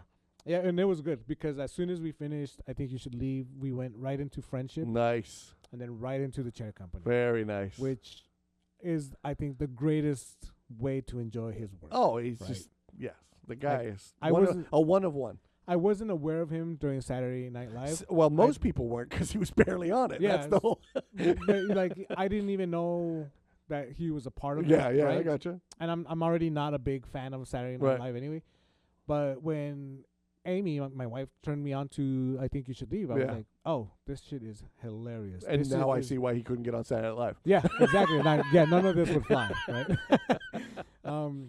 But yeah, there is a movie that I am waiting to see. I have not seen it, and I know this is weird No, that no, I'm no, including no. it in this list, but Stellan Skarsgård is in this. He plays an older movie director, Oh, and his daughter. and he makes a movie on his family. Yes, I think I know this. Yeah. I forget what the title is, but I love Stellan Skarsgård. I listened to an interview of him talking about this movie and the fact that he thought he wasn't going to be able to identify with the director in the movie, the person he was playing, but ultimately still was like, oh, this was me. Like, Oh, interesting. yeah, like this was me during this. Like maybe not completely, but I did have this in me where I, where I was this person for a while in my life with my children. Sentimental value. That's it. Sentimental value. Yeah. That's looked the it up, movie. yeah. Yeah, I remember seeing the previews for that. It usually that's kind of the one where I go like, it does seem interesting, but man, it seems like a downer, But- I gotta admit, I love movies like that. Oh I mean, no, I do too. I just it's one of those ones where you're just kind of like, all right, I gotta be ready for it. yeah, Yeah. I mean, there's a Kirsten Dunst movie called Melancholia. Yeah, I that's another love one. that I've not movie. brought I myself love to. that Yeah, movie. I heard good things, but Yeah. it's one where I'm like, whoo, that feels like a downer right there. Oh yeah, oh Yeah. yeah. I'm like, give me some play date for a while. Let's see what else. I would be remiss if I didn't mention the fact that Daredevil Born Again Oh, okay, came out this year, okay. and I'm such a fan of the character, not because of the obvious thing. Because you like wearing red. Go ahead. Yeah, yeah. I'm And horny you're a and I'm lawyer. red. Yeah, and I am a lawyer. Oh wait, it's the blind. Oh, I that's what it must I be. was sorry. Yeah. So not because of that, but like I was already a big fan of Matt Murdock in comic book form. Right on. So to see this kind of storyline play out on TV with Right. Bullseye and the other characters in there, And this the- was a restart of it because they had done one prior, right? they've done. So what they did is they reintroduced him in the She-Hulk miniseries. Okay. Where he actually got it on with the She-Hulk. Anyway, it's Apparently, he's not too blind. exactly right. It's kind of a continuation of the Netflix stuff. Oh, okay. Yeah, I wasn't because sure it if they. is referenced Okay. and stuff like that. So that was good. That was very Yeah, wise of yeah. Marvel So it feels to more do. linear in that way. Exactly. Yeah. And the fact that they use the same actor. Oh, Charlie okay. Cox, Very cool. Okay. Yeah. And even in the She-Hulk series, Mhm. they used one of his really old outfits. Oh, which okay. diehards will know as the yellow outfit because he is in yellow I at gotcha. some point. You know, Sure. it's just cool. It's cool Right on. that these things are around, Yeah. and it's cool that I can one day I'll be able to point at it and tell my nephew like, "Hey, see that? Yeah. I had the comic book version of that." right, you know? right. Oh, yeah. Yeah. So, Daredevil was cool. Right on. But yeah, movie wise, for me, it kind of fell flat a little bit. Okay. As aside from the stuff we've mentioned, Sure. Yeah. those were standouts, of course. Yeah. But I do think with all the output, there's maybe choice paralysis at some point. Oh, for Right, sure. Oh my because God. Yeah. No. There's so much stuff. Well, there's and- stuff I know I have on my queue that I've been. Oh, there's a movie called Blink that I've been wanting to watch for probably last 7 months. Thank God Amazon still has it on, but I'd still like to see it. I just, yeah. And another one is like the last thing I want to do is play a movie and then somebody walk, oh, Dad, and like, dude, I've been waiting for fucking 8 months to watch this goddamn thing, and you're always busy, Because I mean, there's ones the new Leonardo DiCaprio one. I can't think of it, where he goes on the run. He has the daughter and his wife. He gets picked up by the military because they were part of like a. They're part of. Oh yeah, this is. Some people are saying it's the movie of the year. You know what I Oh. mean? Oh yeah, and it just went on HBO this weekend. Okay. I know you didn't like it, but I still want to see Eddington. Yeah. And there's like 2 or 3 others that I'm kind of like, but trying to keep up with every movie of the year is like, forget it. I'm too busy with music, to be completely honest with you, to be There's able that, to see yeah. every single Yeah. movie that comes out. I you know? didn't mention this last time, Please. but we started watching Ed Gein, the series. Oh, right. I'm sorry. I'm seeing his face right now. I know this isn't a visual medium, but his face, and I've known him long enough. I know exactly what he's thinking about this Ed Gein. Let me tell you, I couldn't get past the first 10 minutes of the first episode because it starts, right? And I mentioned this to you last time when we spoke about this. Yeah. I am part of that generation that for a while in the 90s, everything that had to do with serial killers or shock culture, Oh, yeah. I'd had to just read up on it as much as possible. Oh, yeah. Serial killers included, Ed Gein included. Oh, yes. Now, I am a big fan of horror, so I know the connection between Psycho, Silence of the Lambs, and Texas Chainsaw Massacre. Right. However, He's very influential on the horror genre. Very much so, yeah. He's got a couple I don't movies think that was his based on- goal, but Yeah, achieved right. nonetheless. So they get Ryan Murphy, I believe, is the guy that created this series. Okay. It's his Monsters series on Netflix. Okay. And they choose Ed Gein, the butcher of whatever fucking dumb town he's from. Right. And they get fucking Charlie Hunnam to portray him. Now, Charlie Hunnam, for those that don't know, that might be blind like I am, who haven't seen him, is a goddamn good-looking dude. Oh, dude. Charlie Hunnam is as fucking kingly in appearance as they get. Right? No. He is Sons of Anarchy, King Arthur. This guy, This guy is buff and he's a good-looking dude. Yeah. And he's His bed is, I'm sure, is never that cold. That's for sure. Yeah. So when you have him making a grown-up Kermit the Frog voice and acting the way he does, he does a couple of things in just those original 10 minutes that I watched, where Amy is watching this with me and she's like, "Did he do that?" And I have to shake my head and say, "No, that's not what happened at all. He didn't do that. He wasn't into that." He type never of sang "It's easy to be." It's easy. It's not easy being green. No, he never. Yeah, I don't know about that one. He may have been married to a pig, but I don't think it was Miss Piggy. Well, even that in the opening episode of that whole series, he has a girlfriend. Okay. Which Ed Gein never had. Nah. Like, not just that, but when you put a picture of the real Ed Gein next to Charlie Hunnam, Well, yeah. you're like, there's a disconnect here. Yeah, there's another one of those ones where if you were Ed Gein and you knew this was happening, you'd be very excited. Oh, yeah. Thanks for letting that guy portray Yeah, me. exactly. Thank you, Netflix. Yeah, Right? I've seen a few of those where you're like, Yeah. And I listened to him speak on the series, and I'm just like, ugh. I'm making my that face you saw me make. I was making it at home, and Amy's like, well, maybe he sounded like that, and I hate being this person, but I'm like, well, I would go with that if it weren't for the fact that there are recorded conversations with Ed Gein, where he sounds nothing like that.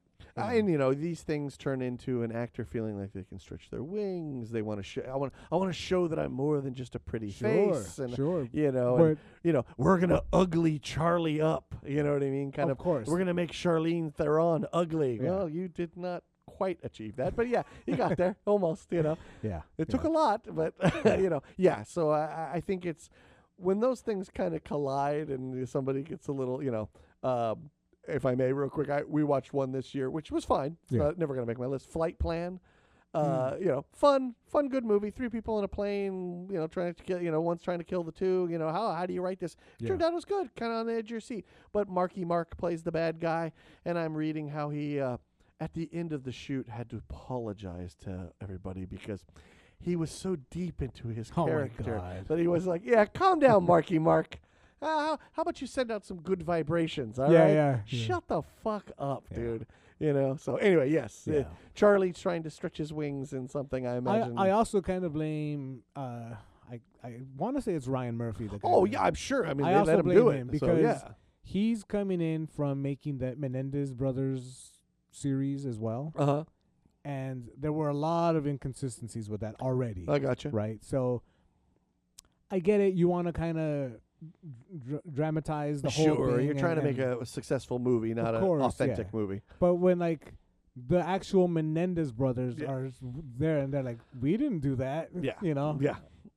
I'm listen. These are always we've talked about it with the sniper, American Sniper. American Sniper. It's like, he killed the greatest sniper that Iraq ever. No, he didn't. Yeah, he That didn't. wasn't true at all. Yeah, Not at yeah. all. And he never even admitted to that. So I don't know where you got that from. In Well, but fact, he did admit to doing some other horrible stuff. right. But again, I know it makes a good story. Of but course, and to anyone, and we've always had to say this is, if you go to watch these things for entertainment, by all means, watch them for entertainment. Yeah. But if you're walking out of there going, well, I'm an expert on the American Sniper now, no, you're not. Yeah. I know all there is to know about Menendez, but no, you don't. No. Read a book, watch a documentary, do Oh, you something think like that. Ed Gein Yeah, because of the right, series? No, right. No, believe no, me, no. you're gonna. Yeah. You're Charlie's gonna go to interpretation of Ed Gein. you're gonna go to the Ed Gein convention and you're gonna look like quite the fool. Right. Yeah. Yeah. Unless so you bring a lamp. exactly right. Yeah. So yeah, those were the stuff that kind of stood out movie wise. Did you want to start on music? Because Well, let's get your books because I don't have any. So let's get some of your books. All right. So books. I did. I love books. I love audiobooks. That's the way I can enjoy books still. I kind of give myself a goal of reading at least 2 books a week. Oh God damn! Yeah. I didn't quite do it this year, What a loser! but there were some standouts. Right on. Just for my own edification. Yeah. Are there specific books you look for? Are there certain genres of books you enjoy more so, or are you pretty much just if it interests you, it interests you? I'm all over the place with books. I So, figured like, as much, but I mean, were there ones you can kind of? I do kind of go into looking for books on sword and sorcery. Okay. Not necessarily fantasy. Okay. There is a certain guidelines that they're both fantasy. But I know what you mean. Yeah, But yeah. like sword and sorcery is obviously the Conan the Barbarian type Right. stories. There Right. are a lot of other authors that kind of deal with that type of stuff. Okay. But it's not Lord of the Rings. Okay. Which is high fantasy. Okay. Right. Which you are a fan of. Which I am a fan of. We're not shitting on the Lord of the Rings. Not at all. We I do not love- need that kind of feedback. Oh, believe me. Fucking I do not want to have bunch to of kill a dorks. dwarf. bunch of dorks talking to me in Elvish, It's like, God damn, I don't know what you're saying. There is also a genre of books called grimdark, which Okay. is based off of fantasy and sword and sorcery, Okay. which is very, as the name would suggest, very dark sounding, Okay. very bleak. Okay. Everyone in those types of books is a horrible person, Okay. including the perceived hero. Okay. So Interesting. it's just like you're literally in hell and you probably won't escape, and this is your life in hell. Okay. Like not hell, but No, you know, I whatever know. scenario. Yeah. I also gravitate a lot towards a lot of social political stuff, Okay. and a lot of history, like religious studies Okay. type of stuff, and anthropology books. And I imagine a lot of those probably intertwine a lot of times. A right? lot of times. Yeah. Okay. Yeah. So like the origin of this and that, Right. and like different cultures Okay. and shit like that. Okay. That's just again. I kind of had an idea myself, but we've never actually sat down and said, since you're the reader and I'm not, we usually don't talk about books that much. Yeah, yeah. But I always love when you can put out some books because I'm sure many of our audience actually do read books, unlike me. Yeah. So Like I know when Kevin was in, Yes. he mentioned House of Leaves, which Yes. is a fantastic book. Like that's if people want a great horror but not quite horror book. Okay. It's about liminal spaces and the tricks it can play on people. Interesting. That's a fantastic book. Okay. I consider that like weird literature. Okay. So it's a great book. Okay. And it's if you have the physical book, Mm-hmm. it reads as Oh weird. yes, I remember. As the story actually is. I remember you mentioning that. Yeah, That's it's such a right. great book. That's really cool. I love that one. But let me. But please, no, please. I won't bore too many people. with this. No, please. There was a couple of Conan stories that were released this year in Okay. novel form. Oh, okay. Conan and the Cult of the Obsidian Moon. James Lovegrove wrote this. It's what's known as pastiche. Pastiche being like a not so much influence, but what another writer comes in and works off of the originals. Oh, okay. Right. So Not pate. Gotcha. not pate. Yeah, that's Totally different. That's delicious. Okay. There was a book called Warlock by Oakley Hall, Okay. which is an older book, but man, what a book! It's not to do anything with fantasy. This one's more of an Americana type book. Okay. Uh, What would am I again as a person who knows none of that? Cormac McCormick Cormac kind McCarthy, of exactly. Americana. Okay, all right. So I'm a big fan of Cormac McCarthy. That much I knew. I did get his last two works are on my list, Right The on. Passenger and Stella Maris. Okay. But I wanted more authors of this type. Okay. I was recommended Warlock, Oakley Hall. Okay. And it's a great story. Okay. It is a great story. I'm not gonna give away books No, like I that's would fine. movies. Yeah, I got because you. movies you can always kind of go back and rewind Sure, it. sure, Whereas a sure. book, it's investment in Yeah. something, right? But yeah, what a great read. Right on. Warlock was. There's another one called Goat Mountain. Okay. That this one is a little bit of a harder read. It does deal with choices made within familial circumstances. Interesting. Okay. Yeah. Okay. That's all I'll say on that one. Okay. I think it's Goat Mountain. Okay. Great Also a book. great band name. Oh yeah, yeah. I Goat mean, Mountain. Come for on. not just doom, but also metal, like black metal or whatever. Yeah, man. Yeah. Note to self. Let me write that one down. Let's see. Sorry, I have my list here. No, that's all right. I did get into the Orange Sunshine is the book. Okay. Orange Sunshine. Nicholas Shue wrote it. Okay. It's about a strain of acid that was made up in the Oh. 60s and 70s. I think in a conversation maybe just you and I are having. Okay, go ahead. Yeah, please. Yeah, so it was said that either the CIA maybe Mhm, made this. mhm. They were transferring it in surfboards. There was like a not Venice, but like a surfer gang that was Okay. helping them transfer this out here. Okay. And they were selling it here in Southern California. And the reason that I know about this is my neighbor who was telling me about this Yes, variety okay. of LSD Yes. also said, yeah, my mom took some of this. His Right, mom took right. some of this while she went to go see Black Sabbath in 1974. And I was like, oh, California Jam. That's where your mom was. And he was like, oh, I guess so. And so that was pretty funny. Right on, hell But yeah. Orange Sunshine is a great story. It's conspiratorial sounding, but it's all referenced. It's all valid and validated and stuff. So. CIA doing drugs isn't, Yeah. I think we all if you still don't believe that one, I don't know what to tell you. I gotta a tree to sell you. Yeah. Yeah, and it kind of deals with like the whole like the heroin and meth. Right type on. of, the opioid kind of. Okay. Where like How it ties in. how it ties in, Okay, and it's got interesting. governmental reach or Okay. governmental participation, and stuff like that. All So, right. Orange uh, Sunshine. Yeah, Orange Sunshine. The other Conan story was Conan, the Spawn of the Serpent God by Okay. Tim. That's all right. Tim Wagner. Tim Wagner. Okay. If you know, So has the Conan stories ever stopped, or is this so they stopped only because Howard died, right? right, back in 1936. Okay. Because you're saying these are recent, so I'm just saying These are- have over the years people have picked it up and many, done. many times. Oh, okay, Yeah, okay, There's, okay. There's hundreds of books out Okay, there. Yeah. okay. Just for my own again. Just Yeah, so, so there is a company called Titan Comics Okay. that kind of re-released a lot of the old Conan stories. okay. And what these other writers are doing is they are creating almost like side stories All right. with characters and obviously Conan himself Mm-hmm. to just kind of keep the legend going. Okay, right? okay. It's because ultimately Conan does die. Like he is referenced as dying even in the original stories. Okay. Right. Sorry. Got to see Crom somewhere. Exactly. I mean, you got to go fight Kron at some point. Sharp Ends, which is by Joe Abercrombie, who calls himself Lord Grimdark on social media. Okay.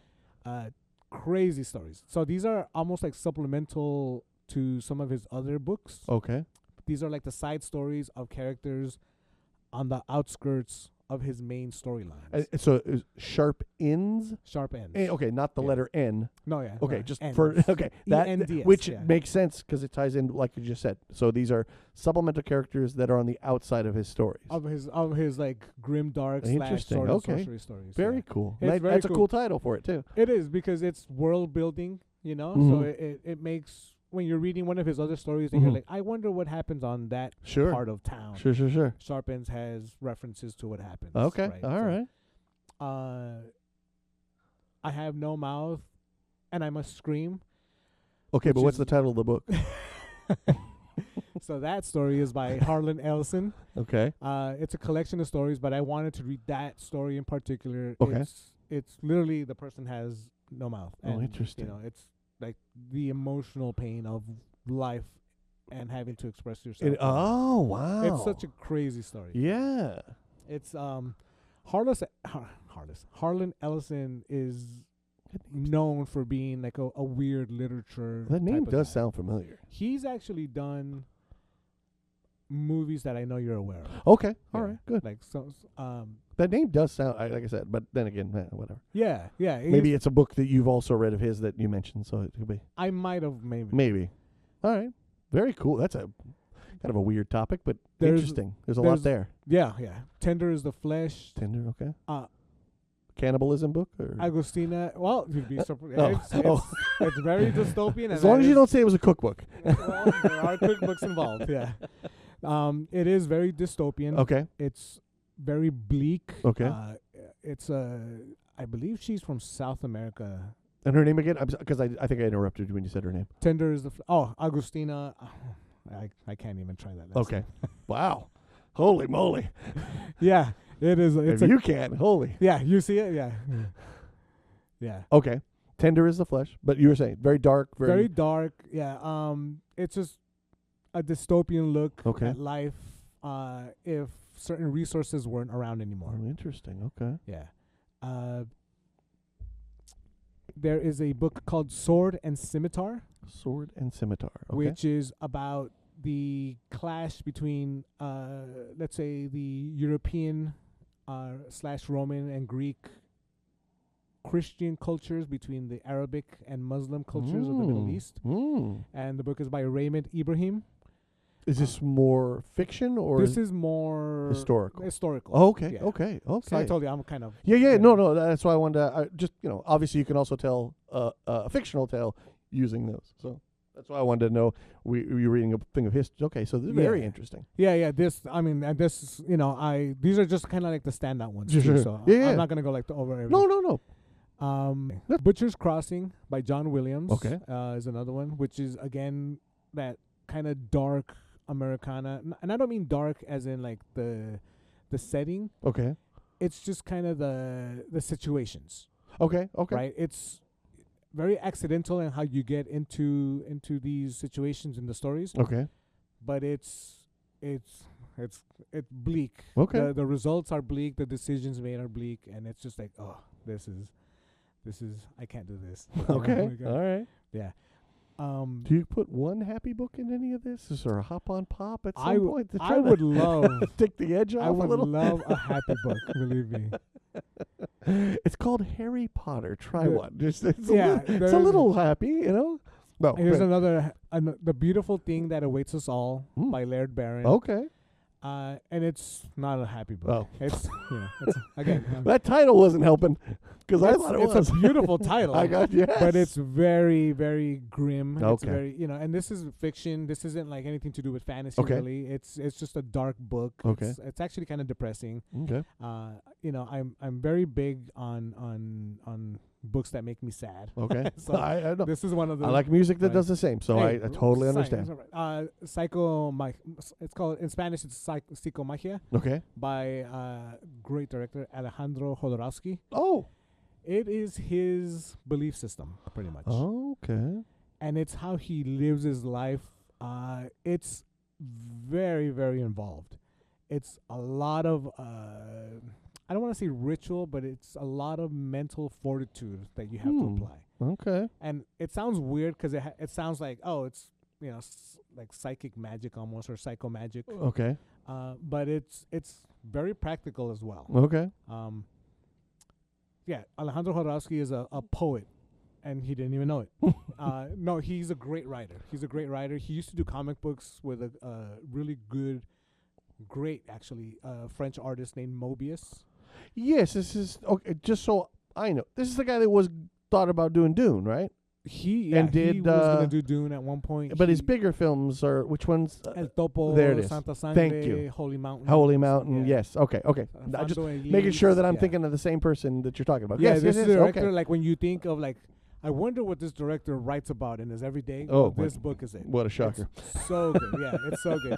This guy even created his own tarot system. Oh, for, like, tarot weird. cards. Okay, interesting. Yeah. Oh, he's super creative in general. I'm not surprised. I mean, he's awesome. He's up there like a little bit of a Lynchian kind of guy. So Yes, if Lynch had more control over his world, yeah, that's what Jodorowsky yeah. I is. hear you. I hear Yeah. you. Yeah. Yeah, because it's amazing what this guy can do. Oh, like this yeah. guy can do no wrong in film and in the written form, and I Mhm. think he might have been like a visual artist as well. Okay. Right.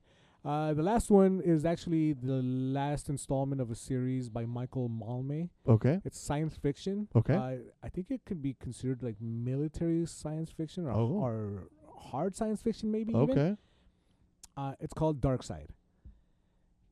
The previous versions of this, or the previous installations, are like Planet Side, Space Side, or something like Okay. that. Okay. Dark Side is the last one. Okay. And it's narrated by J.C. Bray, who's become one of my favorite book narrators. Oh, cool. It's cool. It's just you follow the adventures of this one kind of military guy, Uh-huh. and he's one of those hard-boiled, rough around the edges kind of guy. Yeah, I gotcha. And it's just cool. Like I could imagine either Ed Harris or even a person like Clint Eastwood playing this guy in a movie. All right.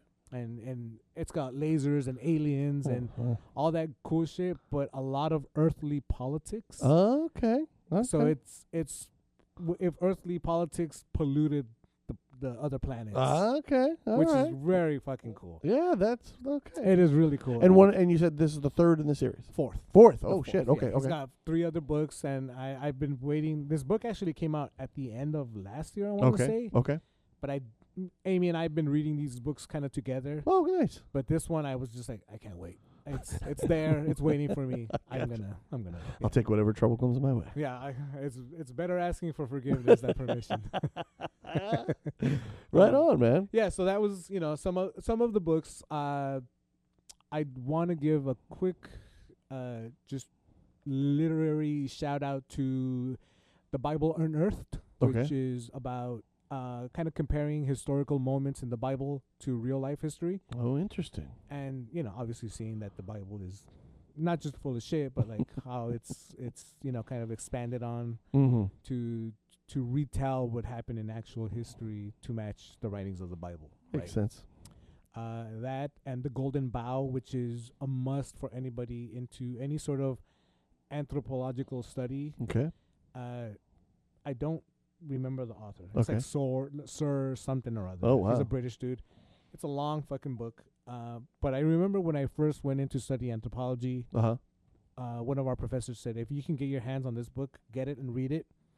Oh, very cool. Yeah, The Golden Bough. Okay. And it's an old book that looks at cultures and what the initial interpretations of what those cultures were doing is. Oh, So like when somebody has a spiritual belief in a certain culture sure.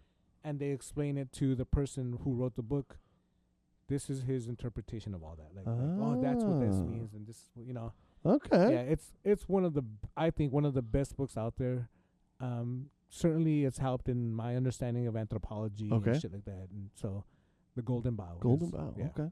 Shit. But yeah, that's just a small smash. I only got up to 100 books. It should have been more. Only. But yeah, and I mean, In there- my lifetime, I haven't got up to 100 books. like I got like the Promise by Ta-Nehisi Coates in there. Right on. That one I've heard of. Yeah. I know him. Yeah. Yeah, he's I love his Yeah. writing, so he's great. And there's a Not a Nation of Immigrants by Roxanne Dunbar. I forget her other name, or that might have been not the right name. But Not a Nation of Immigrants is another one where Okay. basically it talks about the people that move to this country, to the U.S., how they're kind of preyed upon and they're forced assimilation, and even then like they don't get anything back, and we know the whole story, right? But it not only tells it from let's say a perspective that I'm familiar with, which is the Latino perspective. I gotcha. But it includes a lot of European, a lot of African, and a lot of Asian perspectives as well. The history of it all for everyone that's ever gotcha. Yeah, right on. it's really good. It's a really good book. So like I wanted to just kind of reference those real quick. Yeah, right on. No, I appreciate it. Like I said, I'm not the reader. You are, and I know you always read very interesting shit. That's stuff that usually you bring in general to our conversations off air. So I just figure. Yeah, I'm always saying like, I read this book about this. No, the topics are certainly interesting to me, and then the stuff, especially the stuff you bring, is like, well, what the fuck? I had no idea. You know what I mean? And then as we saw with the religion part, it was also interfering, or I don't want to say interfere, influencing is a better word. Yeah. With the music you were listening to. Oh yeah. So I think that stuff's always really neat. That's why it gives a little window into why is Nick listening to this? Well, it could be because Nick's reading that. Yeah, so. it's actually there's two more that I'm gonna mention. Please, no. I got into reading the Gnostic scriptures. Right. So the Apocryphon of John is one of them. These are all writings that were found in the lost books of the Bible. Okay. Right? The Nag something library. Basically, in Egypt, a farmer was looking for soil to sell, and he's digging in his fields, and he comes across these kind of jars of clay that had scriptures rolled up in them. Interesting. And it was over, I think, 100 scrolls. And it ended up being the basis of what became Gnosticism. Okay. So the Apocryphon of John is on there, and I wrote a collection of all of these writings called the Pistis Sophia. Okay. Careful with those words. And so, like, when I read the Pistis Sophia, it tells a story which Gnostics would know, but Sophia is basically a character that was left out of the Bible. Okay. She could be, if she were included in the Bible, she could be identified as the Holy Spirit. Oh. But in order to make women more submissive, they made it the Holy Spirit. You mean men wrote this thing? Yeah, exactly. Yeah, the Council of what was it, Lycia? Or they all decided this when Catholicism was being created and the government was being reformed and everything. Yeah, it's a incredibly interesting book. The story of the Yaldabaoth, which is the version of God that is the God you and I would recognize in the Old Testament. Okay. Because he's very vengeful, very, very, very violent. Yeah. But he's also very clumsy because he doesn't know how to create the universe. He has no reference points. There's a disconnect between his form and what is, quote, holy. So he's just creating to create. There's no emotion behind it. Interesting. Yeah, it's such a cool, like, I'm a fucking dork for shit like that. I know none of it's real, but it's such like a cool, it's like an alternate reality of a religion that you were familiar with, almost. Yeah. And then when I put it in the context of like 2,000 years ago, they were writing this shit. Sure. Using this incredibly colorful language. Yeah. And it's just very, very, very. I don't know. It's just sounds fantastical. It is. It is very like the description of all these creatures and these places that they're in. It's just like, wow, like 2,000 fucking years ago, you're fucking writing on parchment. And it's like, what the fuck? Cut me down a tree. I have an idea. Yeah, exactly. Yeah. Quickly to the papyrus. That's what it is. Yeah. Yeah, so that's always intrigued me that these types of stories. Well, especially because I imagine so many of them were actually told to each other long before they were ever written down. That's it. That's a lot of these stories come from hundreds, if not thousands, of years being just told orally and verbally, right? And for anybody who's like, oh, you didn't read these books because they're audible. Well, again, the original storytellers said the stories, right? So, reading can be done in many different forms, Yeah, and I think you have at least one good excuse. I hope so. Yeah, The I fact don't- that I can't read. If anyone's going to hold, I don't hold anybody accountable for listening to audiobooks. I know many people who do it because, quite frankly, they find they are more engaged by doing so. Of course. And yeah, I think, yeah. look, the other part is like, listen, I get it, the tactile, we talked about this earlier, Sure, but the sure. other part is like, hey, look, if more people are reading, more people are reading. I don't care how Yeah, that yeah. happens. I think that's a good thing. Yeah. You know? Yeah, when a large percentage of the country today now Yeah. can't read over R- over a certain grade Right. level, like, Thank you. I'm Yeah. not going to worry about In it. any way a book can get into their ears or eyes, I'm all for it. Exactly. Yeah. No, I'm with you 100%, man. All right, awesome. Anything else? No, that was I mean, that's all plenty. Don't get me That wrong. is a lot. Yeah. No, I think know that's awesome. though. people can skip through that whole No, section. no. I think, like I said, don't I don't think I am the be all to end all when it comes to our audience. I imagine many people. I always know I'm kind of the out of it when it comes to most of my friends when it comes to reading books. It's just not my thing. But I always know you read really interesting shit, Yeah. and fun shit. It Yeah, doesn't I have to be, I don't have to learn. I can watch, Conan chop the head off of an asshole because he's Conan's going to 'cause he's fight against Conan. a giant snake, and Yeah. I'm going to be happy. Right. Yeah. right on, man. Thank you. All right. Yeah. So, want to get into music now? 'Cause Yes. I know that one's going to be. This one I have quite a bit. I as we were discussing beforehand, I honestly thought my list was going to be somewhat short this year. I didn't think I had a lot that I liked, but it turned out it was a good robust list. How did you generate this list? Like, For what- me, it's all about albums that I listen to a lot over Okay. the year. There is one I will admit when we get to it. I only recently found it this last week. All right. But I really, really liked it. In fact, I have it on order. It's coming in the mail. Okay. But these are, repeat listens throughout the year that I just over and over again was Same. listening to. That's what yeah. I did. with You mine. know, Yeah. I don't rank them in any way. I don't Right, have a right. number one. These were the favorites I was listening to this year outside of ones that I would know, Sepulturas, the Slayers, and so on, Yeah. of the new stuff that came out this right, year. Right. So, and like I said, no particular order. Although this was the first album that did hit any kind of like, oh, this is one of my favorites this year, Nice. was the Blood Monolith album, Oh, The Calling of Fire. Yep. Good Black and Death thing. There's some grind. It's the lead guitar player from Nails. It's his band. one. Right. So if they are not Nails, but they definitely have some Nails influence. Sure. But like a Black and Death metal thing, it's ferocious from the moment it starts, and it never lets you go. And I just, Nice. man, it really hit hard. That was the first one. Sorry about that. A big one this year. This is probably the closest I came to anything that you would call mainstream. I had never heard of them before, to be completely honest with you, but apparently they actually have a bit of a history. Band called Clips. They are made up of two guys. It's a rap group, Pusha T, who went on a solo career. His brother, I don't think, had one, and I cannot. Mace? No, not Mace. Malice is his Okay. brother. They are brothers. Clips produced by God dang it! Now they were Pharrell Williams is right. their producer. Yeah. The Neptunes technically, but I don't think the Neptunes exist anymore. Now Pharrell is their only producer. Nice. So he produces out. I saw a lot of hype about it, and I'm like, I'm not usually into a lot of mainstream rap, but I'll check it out. But it's called Clips. Let God Sort 'Em Out. It is fantastic. Cool. I absolutely love it. A great mix of stuff that could easily be on the radio, but still gritty and street. And I gotta say, their raps are pretty great. They got some great features on there. Tyler, the Creator, is on there. Nas is on one. I couldn't get enough of that record. Made me go back and go, okay, well then I need to listen to their other albums. Of the three, I liked one more of it, but yeah, that was a nice little discovery and also added to my list. Nice. Friend of ours put it out.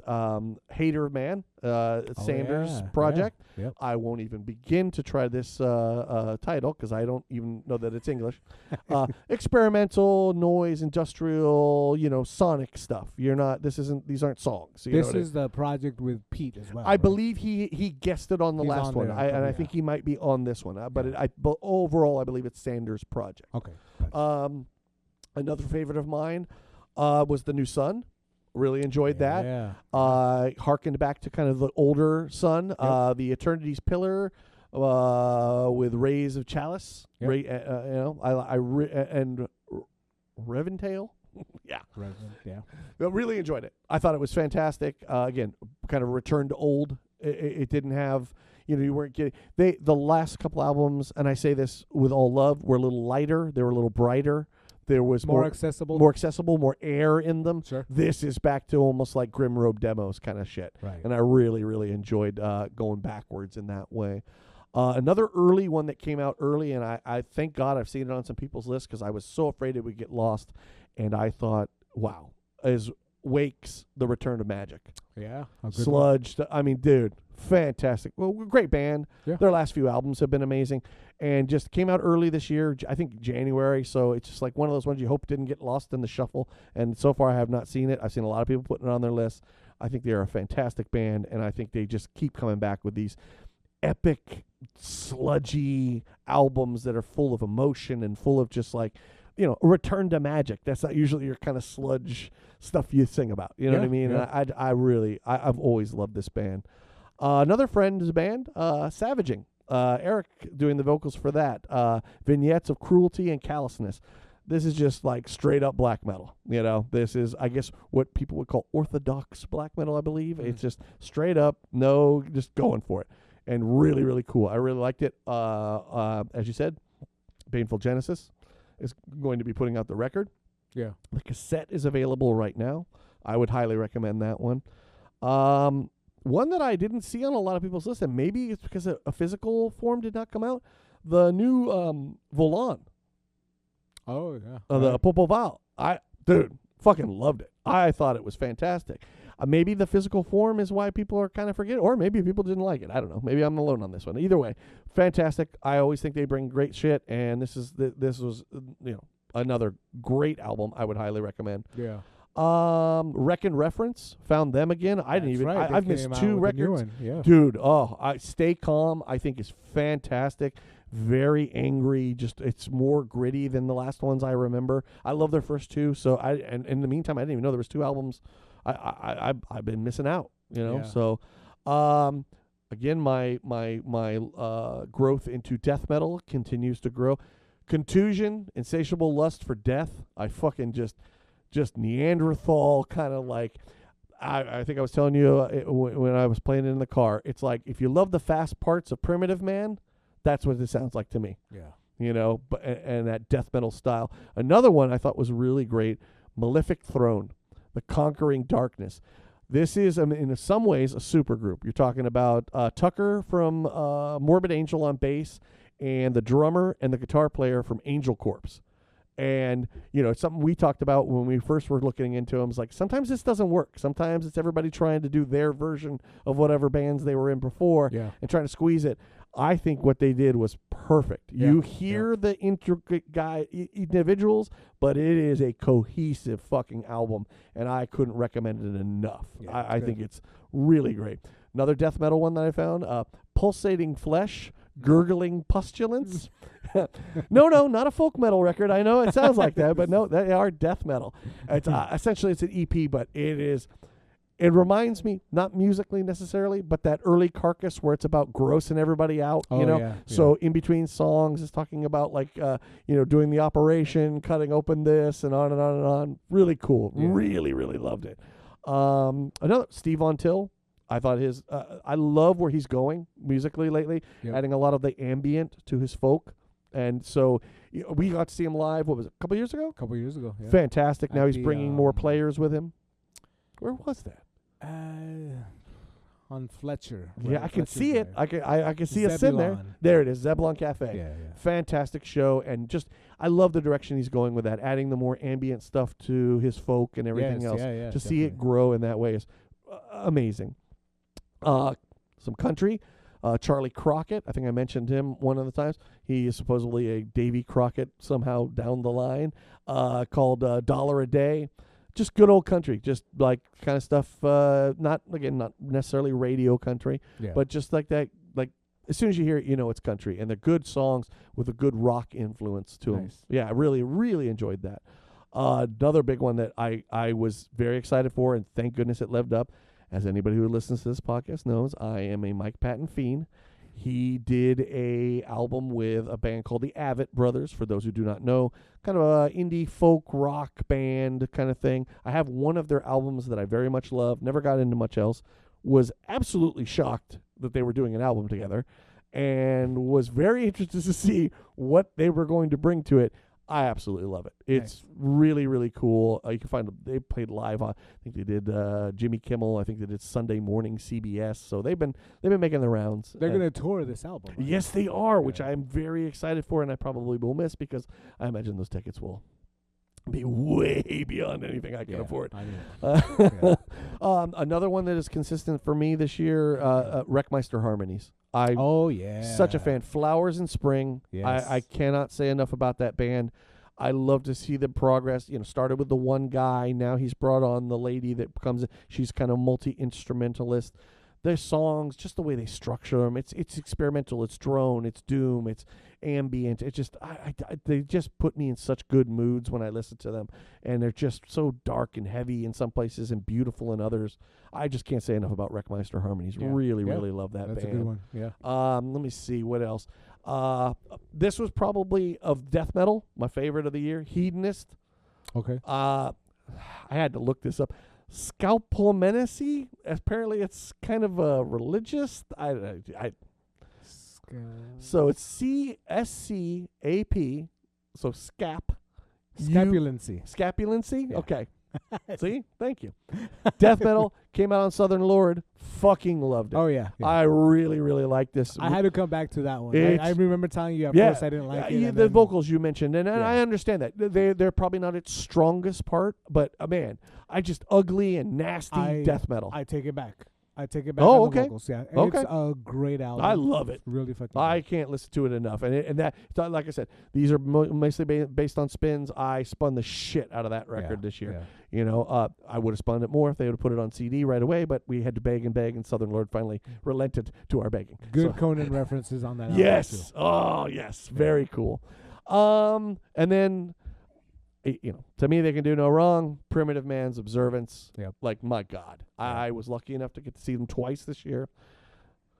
Killer show. But show all around. Today is the day. Fucking amazing as always. yes. Yeah. Guiltless. I cannot recommend them enough. If you like the Narot sound that we all know and love, Yeah. they are swimming in that. It is Josh. Graham. Thank you. Josh Graham is the front man of that band, so I'd highly recommend them. They were great all the way around. And then as I look on my list here, let me see. Oh, yes. This Youth Code put out just an EP Okay. called Yours with Malice. Absolutely love Youth Code.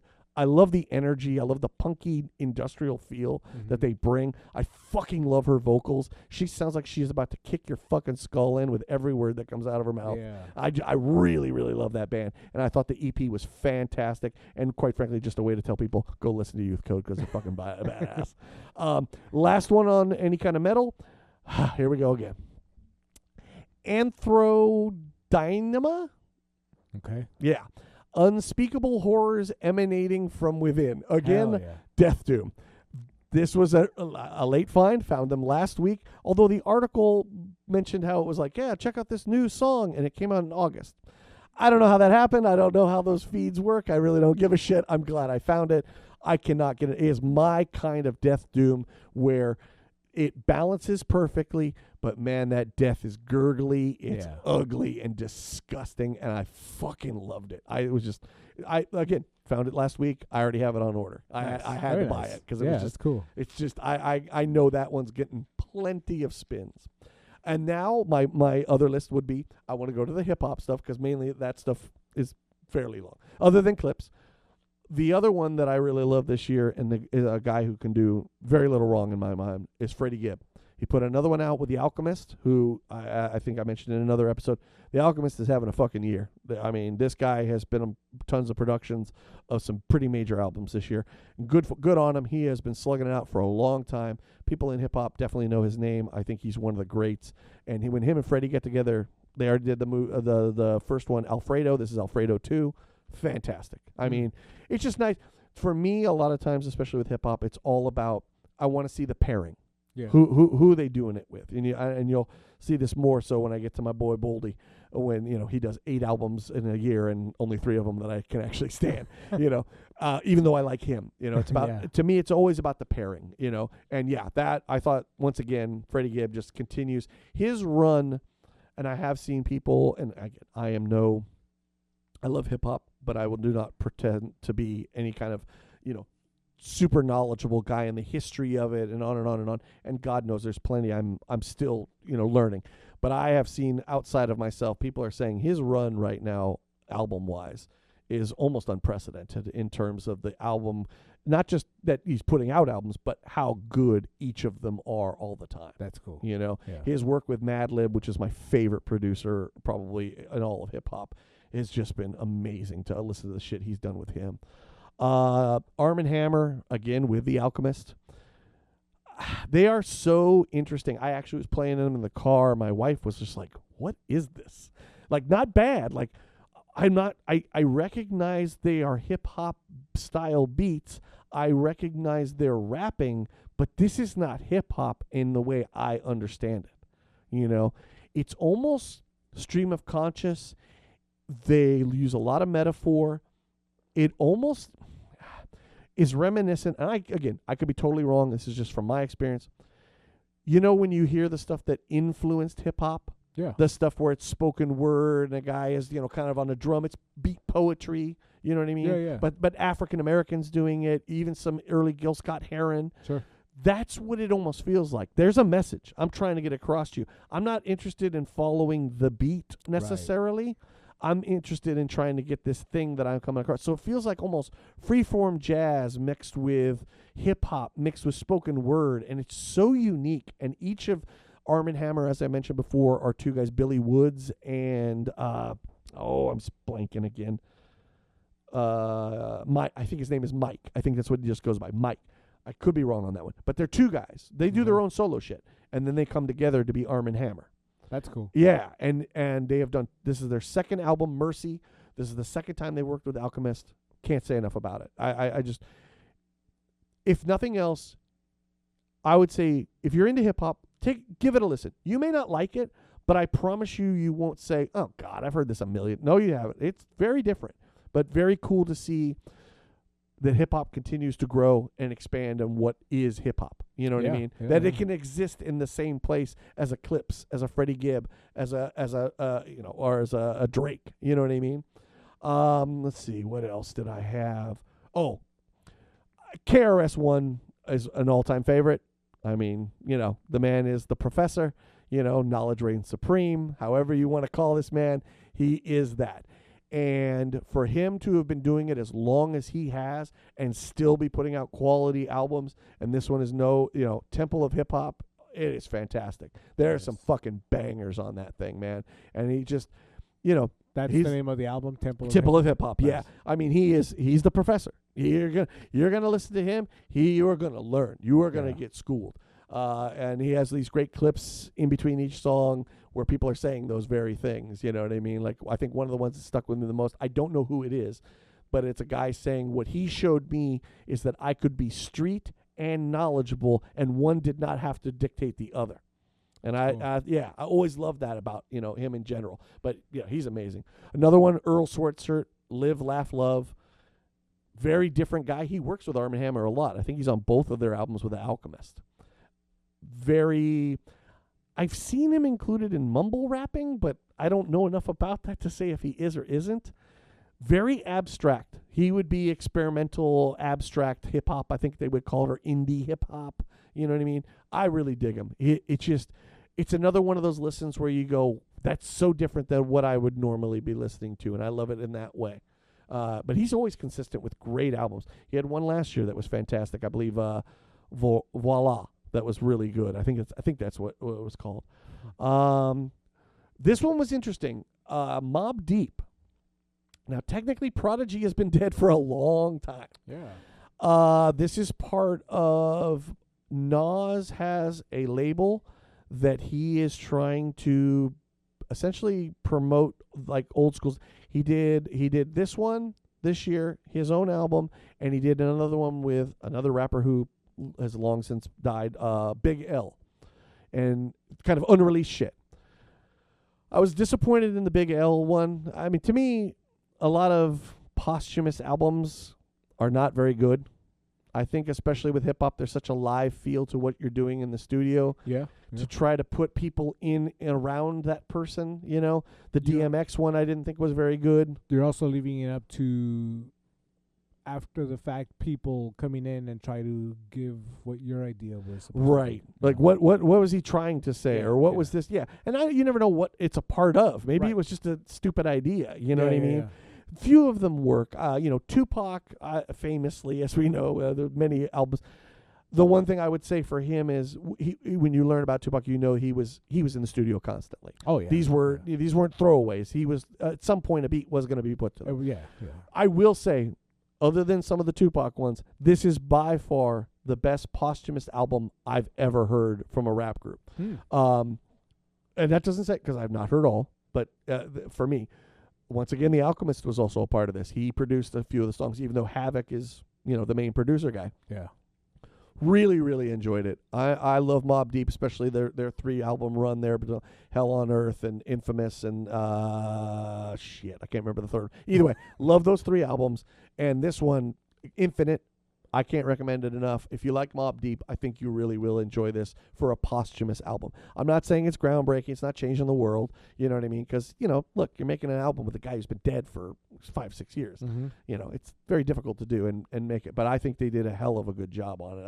I was pleasantly surprised. Nice. Let's see. So, again, as I mentioned, my boy, Boldy James, I think he put about 8 albums out this year. Jesus. Yeah. 4 of them, I have to say, I very much enjoyed and got a lot of spins. I very much enjoyed. Did you listen to all 8? I did. Okay. I did. And some of them, there's one in particular, I can't even remember his name now. He did one album that Nicholas Craven is the producer. He did one album with him that I very much liked. But then it felt like, and technically we all do as artists, you all have a formula to some degree. But his formula seems to be finding like soul songs or R&B songs, taking the hook and then replaying them throughout the song, including over the guy fucking rapping, not doing it in the part that's the chorus, if you will. Right. That shit gets real old as far as I'm concerned, and I don't like it. So like that, that was an album they put out that I went, nah, I'm not, I didn't even bother listening, because I got one song in and I was like, yeah, he's doing the same thing again. I'm done, But again, I love Boldy's rap style. I love his voice and I love his rhymes. But when he's paired with a great producer, Yeah. that's when he shines the most. And one of my favorite ones, and I have the other album, and I just ordered this one, is the Boldy James Real Bad Man. It was called Conventional Peace. God, it's so good. I love when he pairs with him.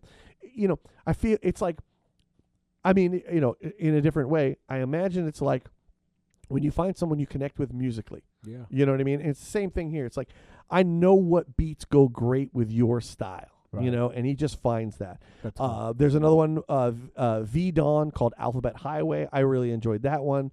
Rich Gaines, I had never heard of these guys. Murder during drug traffic. Again, very, happy record. That one's probably my favorite of the 4.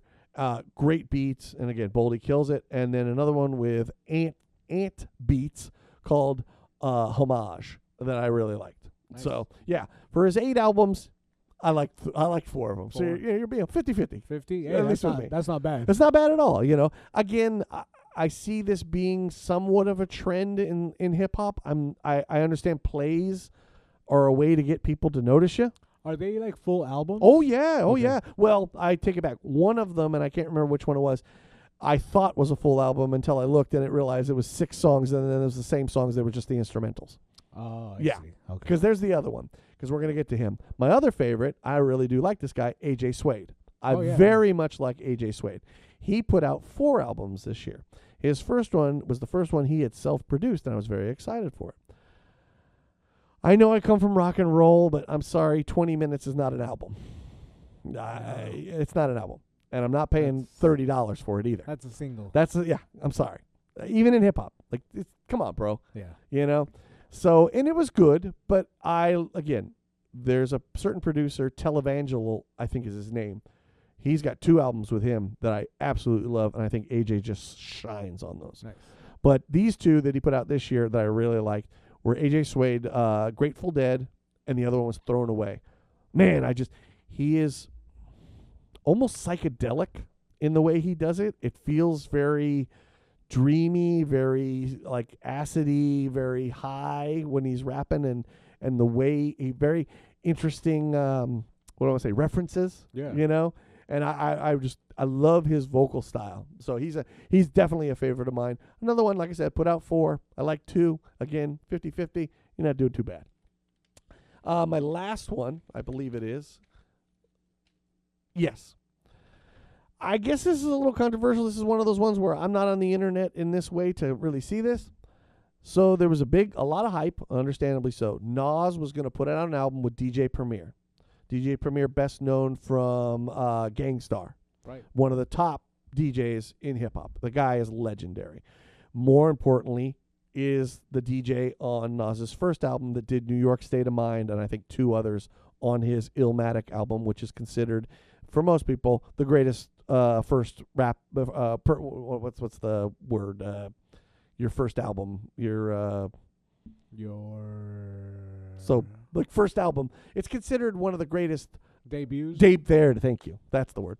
One of the greatest debut albums in hip hop history is Illmatic. Right. Most people will say there's something to be said for it. All right. And DJ and Premier being on it. So there's always apparently been this, when are they going to get back together? Premier's done a few songs here and there, but it's like, what if we got a whole album with the 2 of them? And they did it. That's cool. All right. I liked it. I think it's called, by the way, it's called Light Years. Light Years. I think the only the reason I'm seeing criticism is this.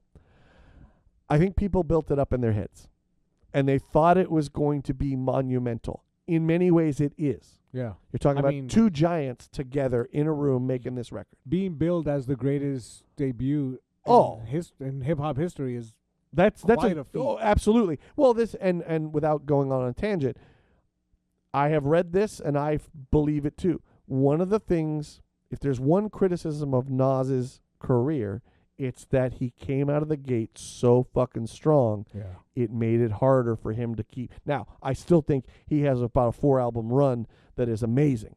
You know what I mean? But for me, I get to God's Son, places like that. He starts to wane a little bit. You know what I mean? But still one of the great rappers all time. Yeah. You know, for me, he is. If the torch was passed from Tupac, it was passed to Nas, in my personal opinion. That's how I see it. But a lot of people seem to be disappointed about this. I think their expectations were too high. Yeah. I don't think they were trying to change hip hop with this record. I think they were just trying to show each other, when we're at the top of our game, look what we can create. And there was a little bit of a throwback. One of the criticisms I've seen was people saying, you think that Nas sounds amazing, but DJ Premier is shitty. But Nas picked the beats that DJ Premier brought to him. So if you think, what brought out those rhymes? Well, it's those beats, Right. To me, I'm not going to get into any of that. I don't give a shit. I very much liked it.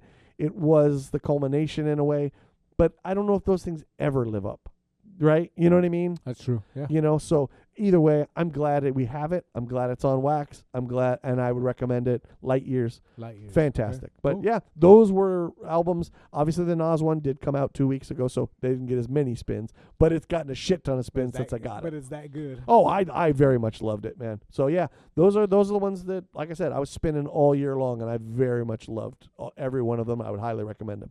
Nice. Cool. Right on. How my about yourself? list is not, I don't think it's as Well, as varied. quality over quantity. I would like to say mine is quality. Oh, I'm Mine- sure it is. I'll tell you right now. I started with a band called Baphomet. Oh. Let me tell you. No, please, my please. criteria is Yes. it's not all bands from this year. Okay. A lot of these releases, well, not a lot. Some of these are older bands Okay. that I barely found out about Right this on. year. No, I right? love that. Yeah. So Baphomet is the Okay. first one. It's a death metal band from Okay. New York. Okay. 2 albums in particular. Baphomet have an album called Inherit the Dead, Okay. and the other album is Inherit the Dead and The Dead Shall Inherit, Okay. 93 and 94. Right on. So Oh, wow. 93, 94. That's a yummy It's- time for death metal. it's super good. The production is really good. on Okay. both of these. It's right in that heyday of death metal as well, Yeah. right? When like Cannibal was on full, Yeah. all pistons firing. Deicide was out. Morbid Angel's amazing already. Yeah. But this band, I guess they had to rename themselves as are Vanished, Oh. and for some reason, they kept coming back as Baphomet for for festivals. Oh, interesting. They don't have too many releases. I think they only have one or two other albums Okay. after this. But these two, Inherit the Dead and Mhm. The Dead Shall Inherit, are fucking amazing. Okay. Okay. Next up is Catharsis, crust punk band from North Carolina. Right on. Yeah, North Carolina. They have an album called Hope Against Hope. Hope against hope. Okay. Fucking great. Right on. If you like the heavier kind of somewhat melodic but angry vocals. Okay. They got shared vocal duties. It's a guy and a girl doing the vocal duties. It's just angry in your face, anarcho kind of crust, you know. Right on. It's awesome. It's an awesome album. Okay. Angst, which I showed you. Yes. recently. Yes. Very nice. They are from the Yucatan in Mexico. Mm-hmm. The album is called Llanto de un Ser Destrozado, which Mhm. is Spanish for like cries of a destroyed person. Oh, interesting. It's okay. depressive black metal Yeah. with tinges of like almost crusty punk Yeah. in there, you know. And this might be more because of the recording style that they took on. Yeah. I got you. I love it. Yeah, all it's of good. their stuff is really good. It's Yeah, very melodic, very. very. I mean, very melodic. Yeah. It's they do play a lot of attention to just the harmonies and the guitar Yes. work, right? And I mean, beautiful. It Like is where it's beautiful. beautiful the It's- way it sounds. it's very lush. Yeah. Right. Great word. Yes. Another one from this year was The Ominous Circle, Okay. Cloven Tongues of Fire. Fucking great. I saw this on a few lists. Yes. This was a heavy fucking album. Right on. It was just deathy and doomy in all the right places. Right on. And the production quality, which is for some reason more and more now, it's like an important thing. Right on. But up next is Decrepit Altar. This is an Okay. Okay. EP. The name was Egregious Defilement. Okay. A lot of death metal, and I mean, when you listen to the almost, I don't know, like it churns, like when a guitar riff sounds like it's churning in Okay. itself. All right. All right. That's what I get from All this right. band, Interesting. You know? Disguised Malignance. Okay. They had Yeah. an album in Yeah. 2023. I think it was last year. Yeah. Last year. Yeah. Yeah. Fucking great. This was Entering the Gateways. Yes. That album is It's so good. fucking good. So good. I barely came across it this year, and I was like, God damn. Yeah. Another one that was a big favorite of mine this year was Escarnium Okay. from Brazil. Okay. Inexorable Entropy was the album. This is the one Say that that started. 3 times I fast. know. Some of these I gotta make sure I'm saying it right because I'm like, yeah, Escarnium was probably my favorite heavier music one. Right on. Just because to know that they started as a 5-piece and they're a 4-piece now and sound bigger than they did before. Oh wow. Yeah. So Okay. that album like is Death Doom. death metal. Oh, death Just metal. straight up Right death on. metal. Oh Yeah, shit. 5-piece death metal. Wow. Yeah, but this album is, I think, is a 4-piece. Okay. But again, it sounds amazing and heavy and Wow. bigger than a 5-piece. Okay. cover, All right. right. I know I mentioned this name in a previous episode. Mhm. John Fahey. Oh yeah. No. So his first album, 1964, Mhm. The Transfiguration of Blind Joe Death Mhm, is the mhm. album. He has a lot. He's a bluegrass musician, guitarist. He plays bluegrass in a very weird way, where like it's not the traditional playing style. Okay. Right. I dare say it's like gothic bluegrass because it's not.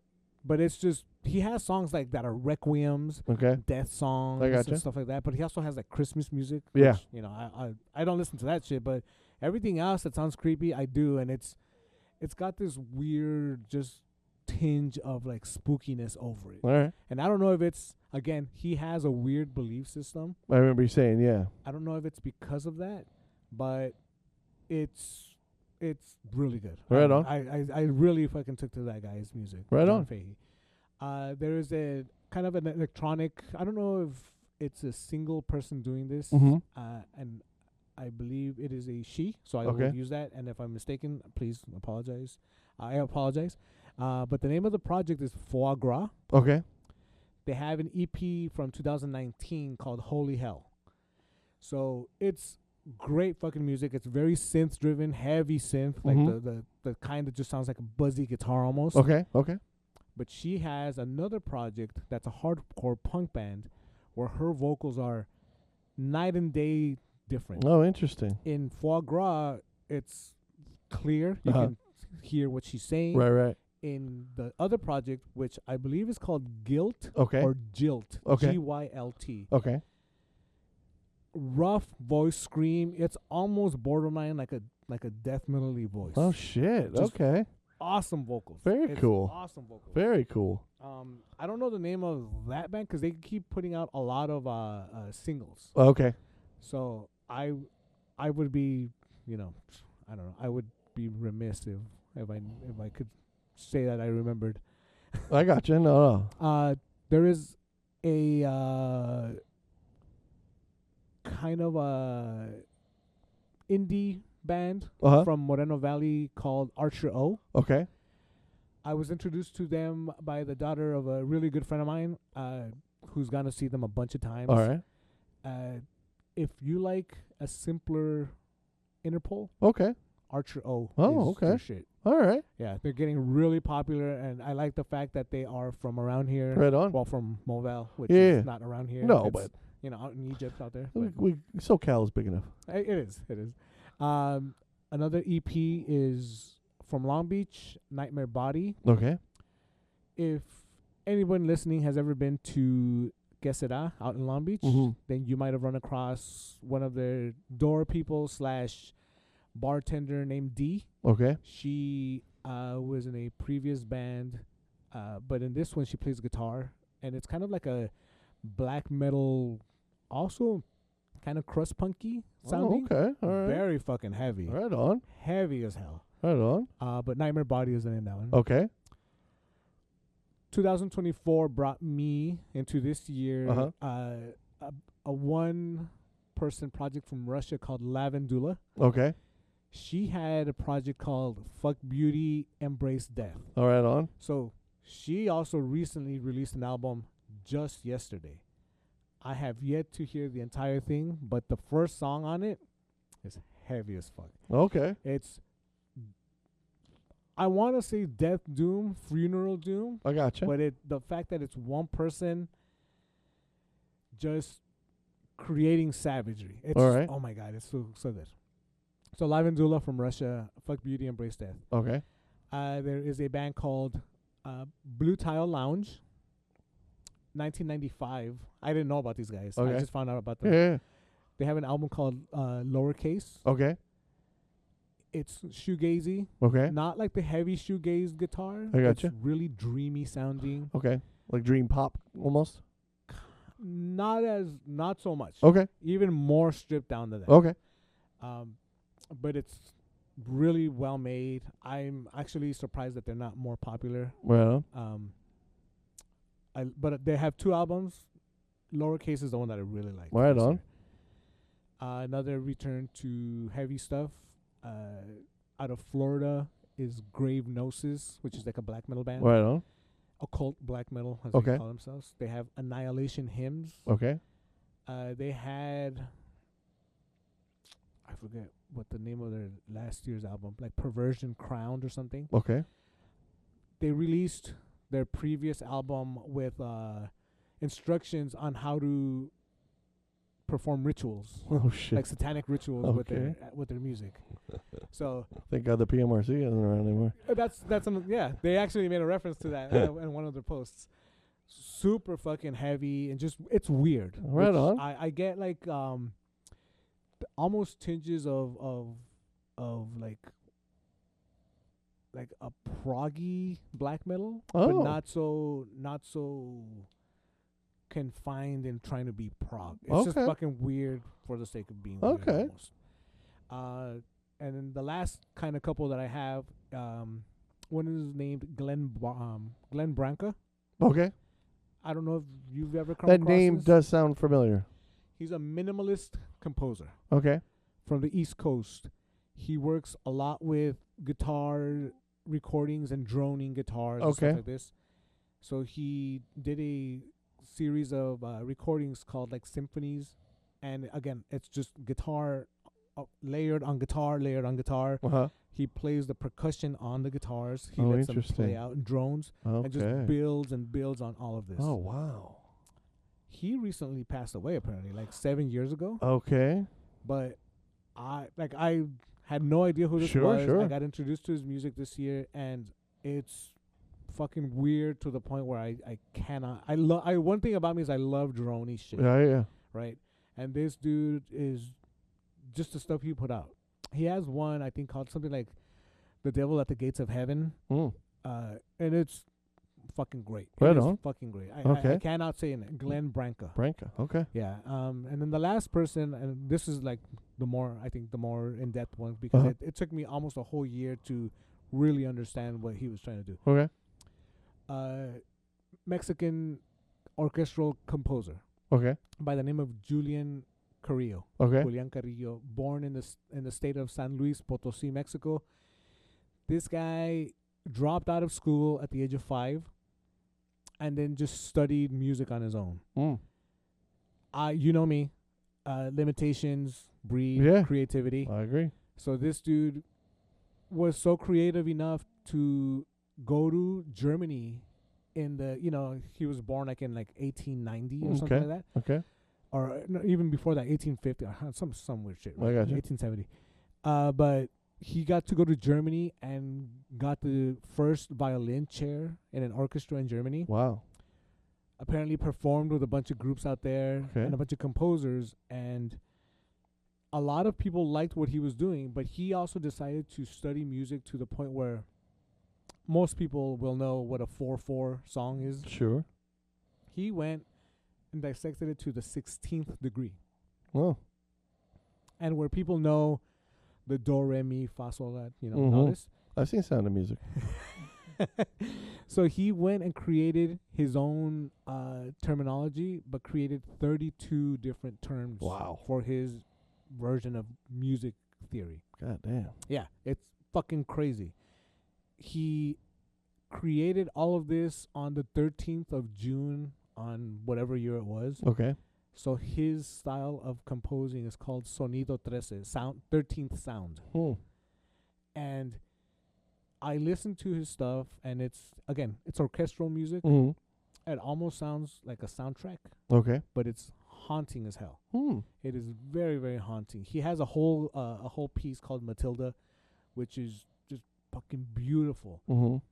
Portions of it, though, when you listen to it, sound Right. very European, and some of them sound incredibly Mexican. And I don't mean Hmm. Mexican like folklorico type stuff. Mm-hmm. Just when you've been around enough Mexican music, Mm-hmm. you can tell like some of the movements are like, oh, that's that's Like, Mexican. okay. Like that, like that's. gotcha. There's no doubt that comes from Mexico, the influence, right? I gotcha. But the parts that sound spooky, it's just because a note will sound out of place, or it'll sound like all of the people playing Mm-hmm. are maybe playing the wrong, the wrong key or Hmm. whatever. Interesting. But it's jarring. It's beautiful. He has a lot of vocals in it as well, Right and the on. vocals are also kind of spooky sounding. Oh. I cannot get enough. All The right. majority of my year has been John Fahey, Glenn Branca, and Julian Carrillo. Right Like on. that. So the Julian Carrillo is the one that I wanted to kind of highlight the most. Sure. because, I've keep going back to his music, and it's Very amazing. interesting. Yeah, Yeah, it's super good. Yeah. And all this stuff is really easy to find on whatever platform you want to use. Right but on. it's so good. Well, Yeah. I would be remiss if I didn't, because there's one that I stupidly forgot, even though it's in my top list. There's a really great band called the Sumerian that put an age undreamed out Yeah. this year. That is fucking fantastic. Thank you. Thank you. It is on Black Voodoo. Black Voodoo, Yeah. which was one of our guests. Yeah. It's an amazing record. If you love sludge, you love doom, you like a little High on Fire, Yeah. you Yeah. got to get yourself this record because it's fucking amazing. That is, yeah. So They have a lot of great records, and you need to go get it. go buy right it, now. please. It's fucking great. They were a great band. They play out live in LA, but are obviously open to playing in a lot of places. Yes. They're fucking great band. Go check them out. Nick's too nice to say because he should be fucking promoting shit out of it. Because number one, honestly, in all seriousness, even if I didn't know Nick, this album would definitely be on my fucking year-end list because they're a fucking great band Thank that makes you. amazing records, Thank and this is just another one. You, David, little David, kicking ass. Great fucking album. Everybody should check it It out. was a fun one to make. It was a fun one to get the concept of, and I tried to include all the things that I would have wanted to put into songs like these when I Mhm. was a kid, as far as like thematically and stuff like that, and find the right words to make it make sense within the context of the music that I was being allowed to Oh, yeah. play in, So yeah, it's an agent dreamed of, the Sumerian, Cimmerian. Yes. Because Kicks ace. I like riffs. Then you like this. yeah, You like Sumerian. You like fucking Conan. You like sword and sorcery. yeah, You're gonna like this. yeah. It's a cool little way of paying homage to, again, the shit that I like talking about anyway. So yeah, thank you for. Oh well, thank you no. for that. I honestly, it's literally on my list. I don't know how I skipped it, and I realized halfway I through know your how. list, I'm an idiot. I will make sure, because in all seriousness, whether I knew you or not, whether we're doing this podcast or not, it is on my Thank list you, because thank I you. think it's a fantastic record, and I think you guys kick fucking ass, and Thanks, I man. would be a fan whether I knew you or not. So Thank you. I want thank you. people to know, kick Yeah. ass band. So thank you again. Yeah, man. Thanks thank to you- everyone who's Thanks listening. to everyone who's listening. Thanks for joining us on this cool little ride. This is It's been fun. It's and been we fun. we will We're- continue. We were gonna continue. Again, if you noticed a bump in the Mm. production, our main man over here, No, DJ please. Aaron Sully Sullivan, made it so that we could sound a little bit better. Hopefully, That's more technology than anything else. But yeah, hopefully you guys come back next year. We're gonna have a lot more topics to talk about, some more Absolutely. guests, Absolutely. and we'll hope to catch you soon. Have a great year. Bye-bye. Later. Howdy, folks. Thank you so much for spending time with us here at the Rehearsal Room. If you've got any recommendations you'd like for us to check out, whether it's a band, a movie, or anything else you think we'd be interested in, you can write to us at therehearsalroompod@gmail.com, all one word. We're also over on Instagram or Facebook, or even YouTube. You can also find us on any of the popular platforms for podcasts. And if you happen to know anybody that would be interested in any of the subjects we're talking about, please make sure to refer this show over to them. Make sure to like and subscribe wherever you listen to us, and we'll catch you soon.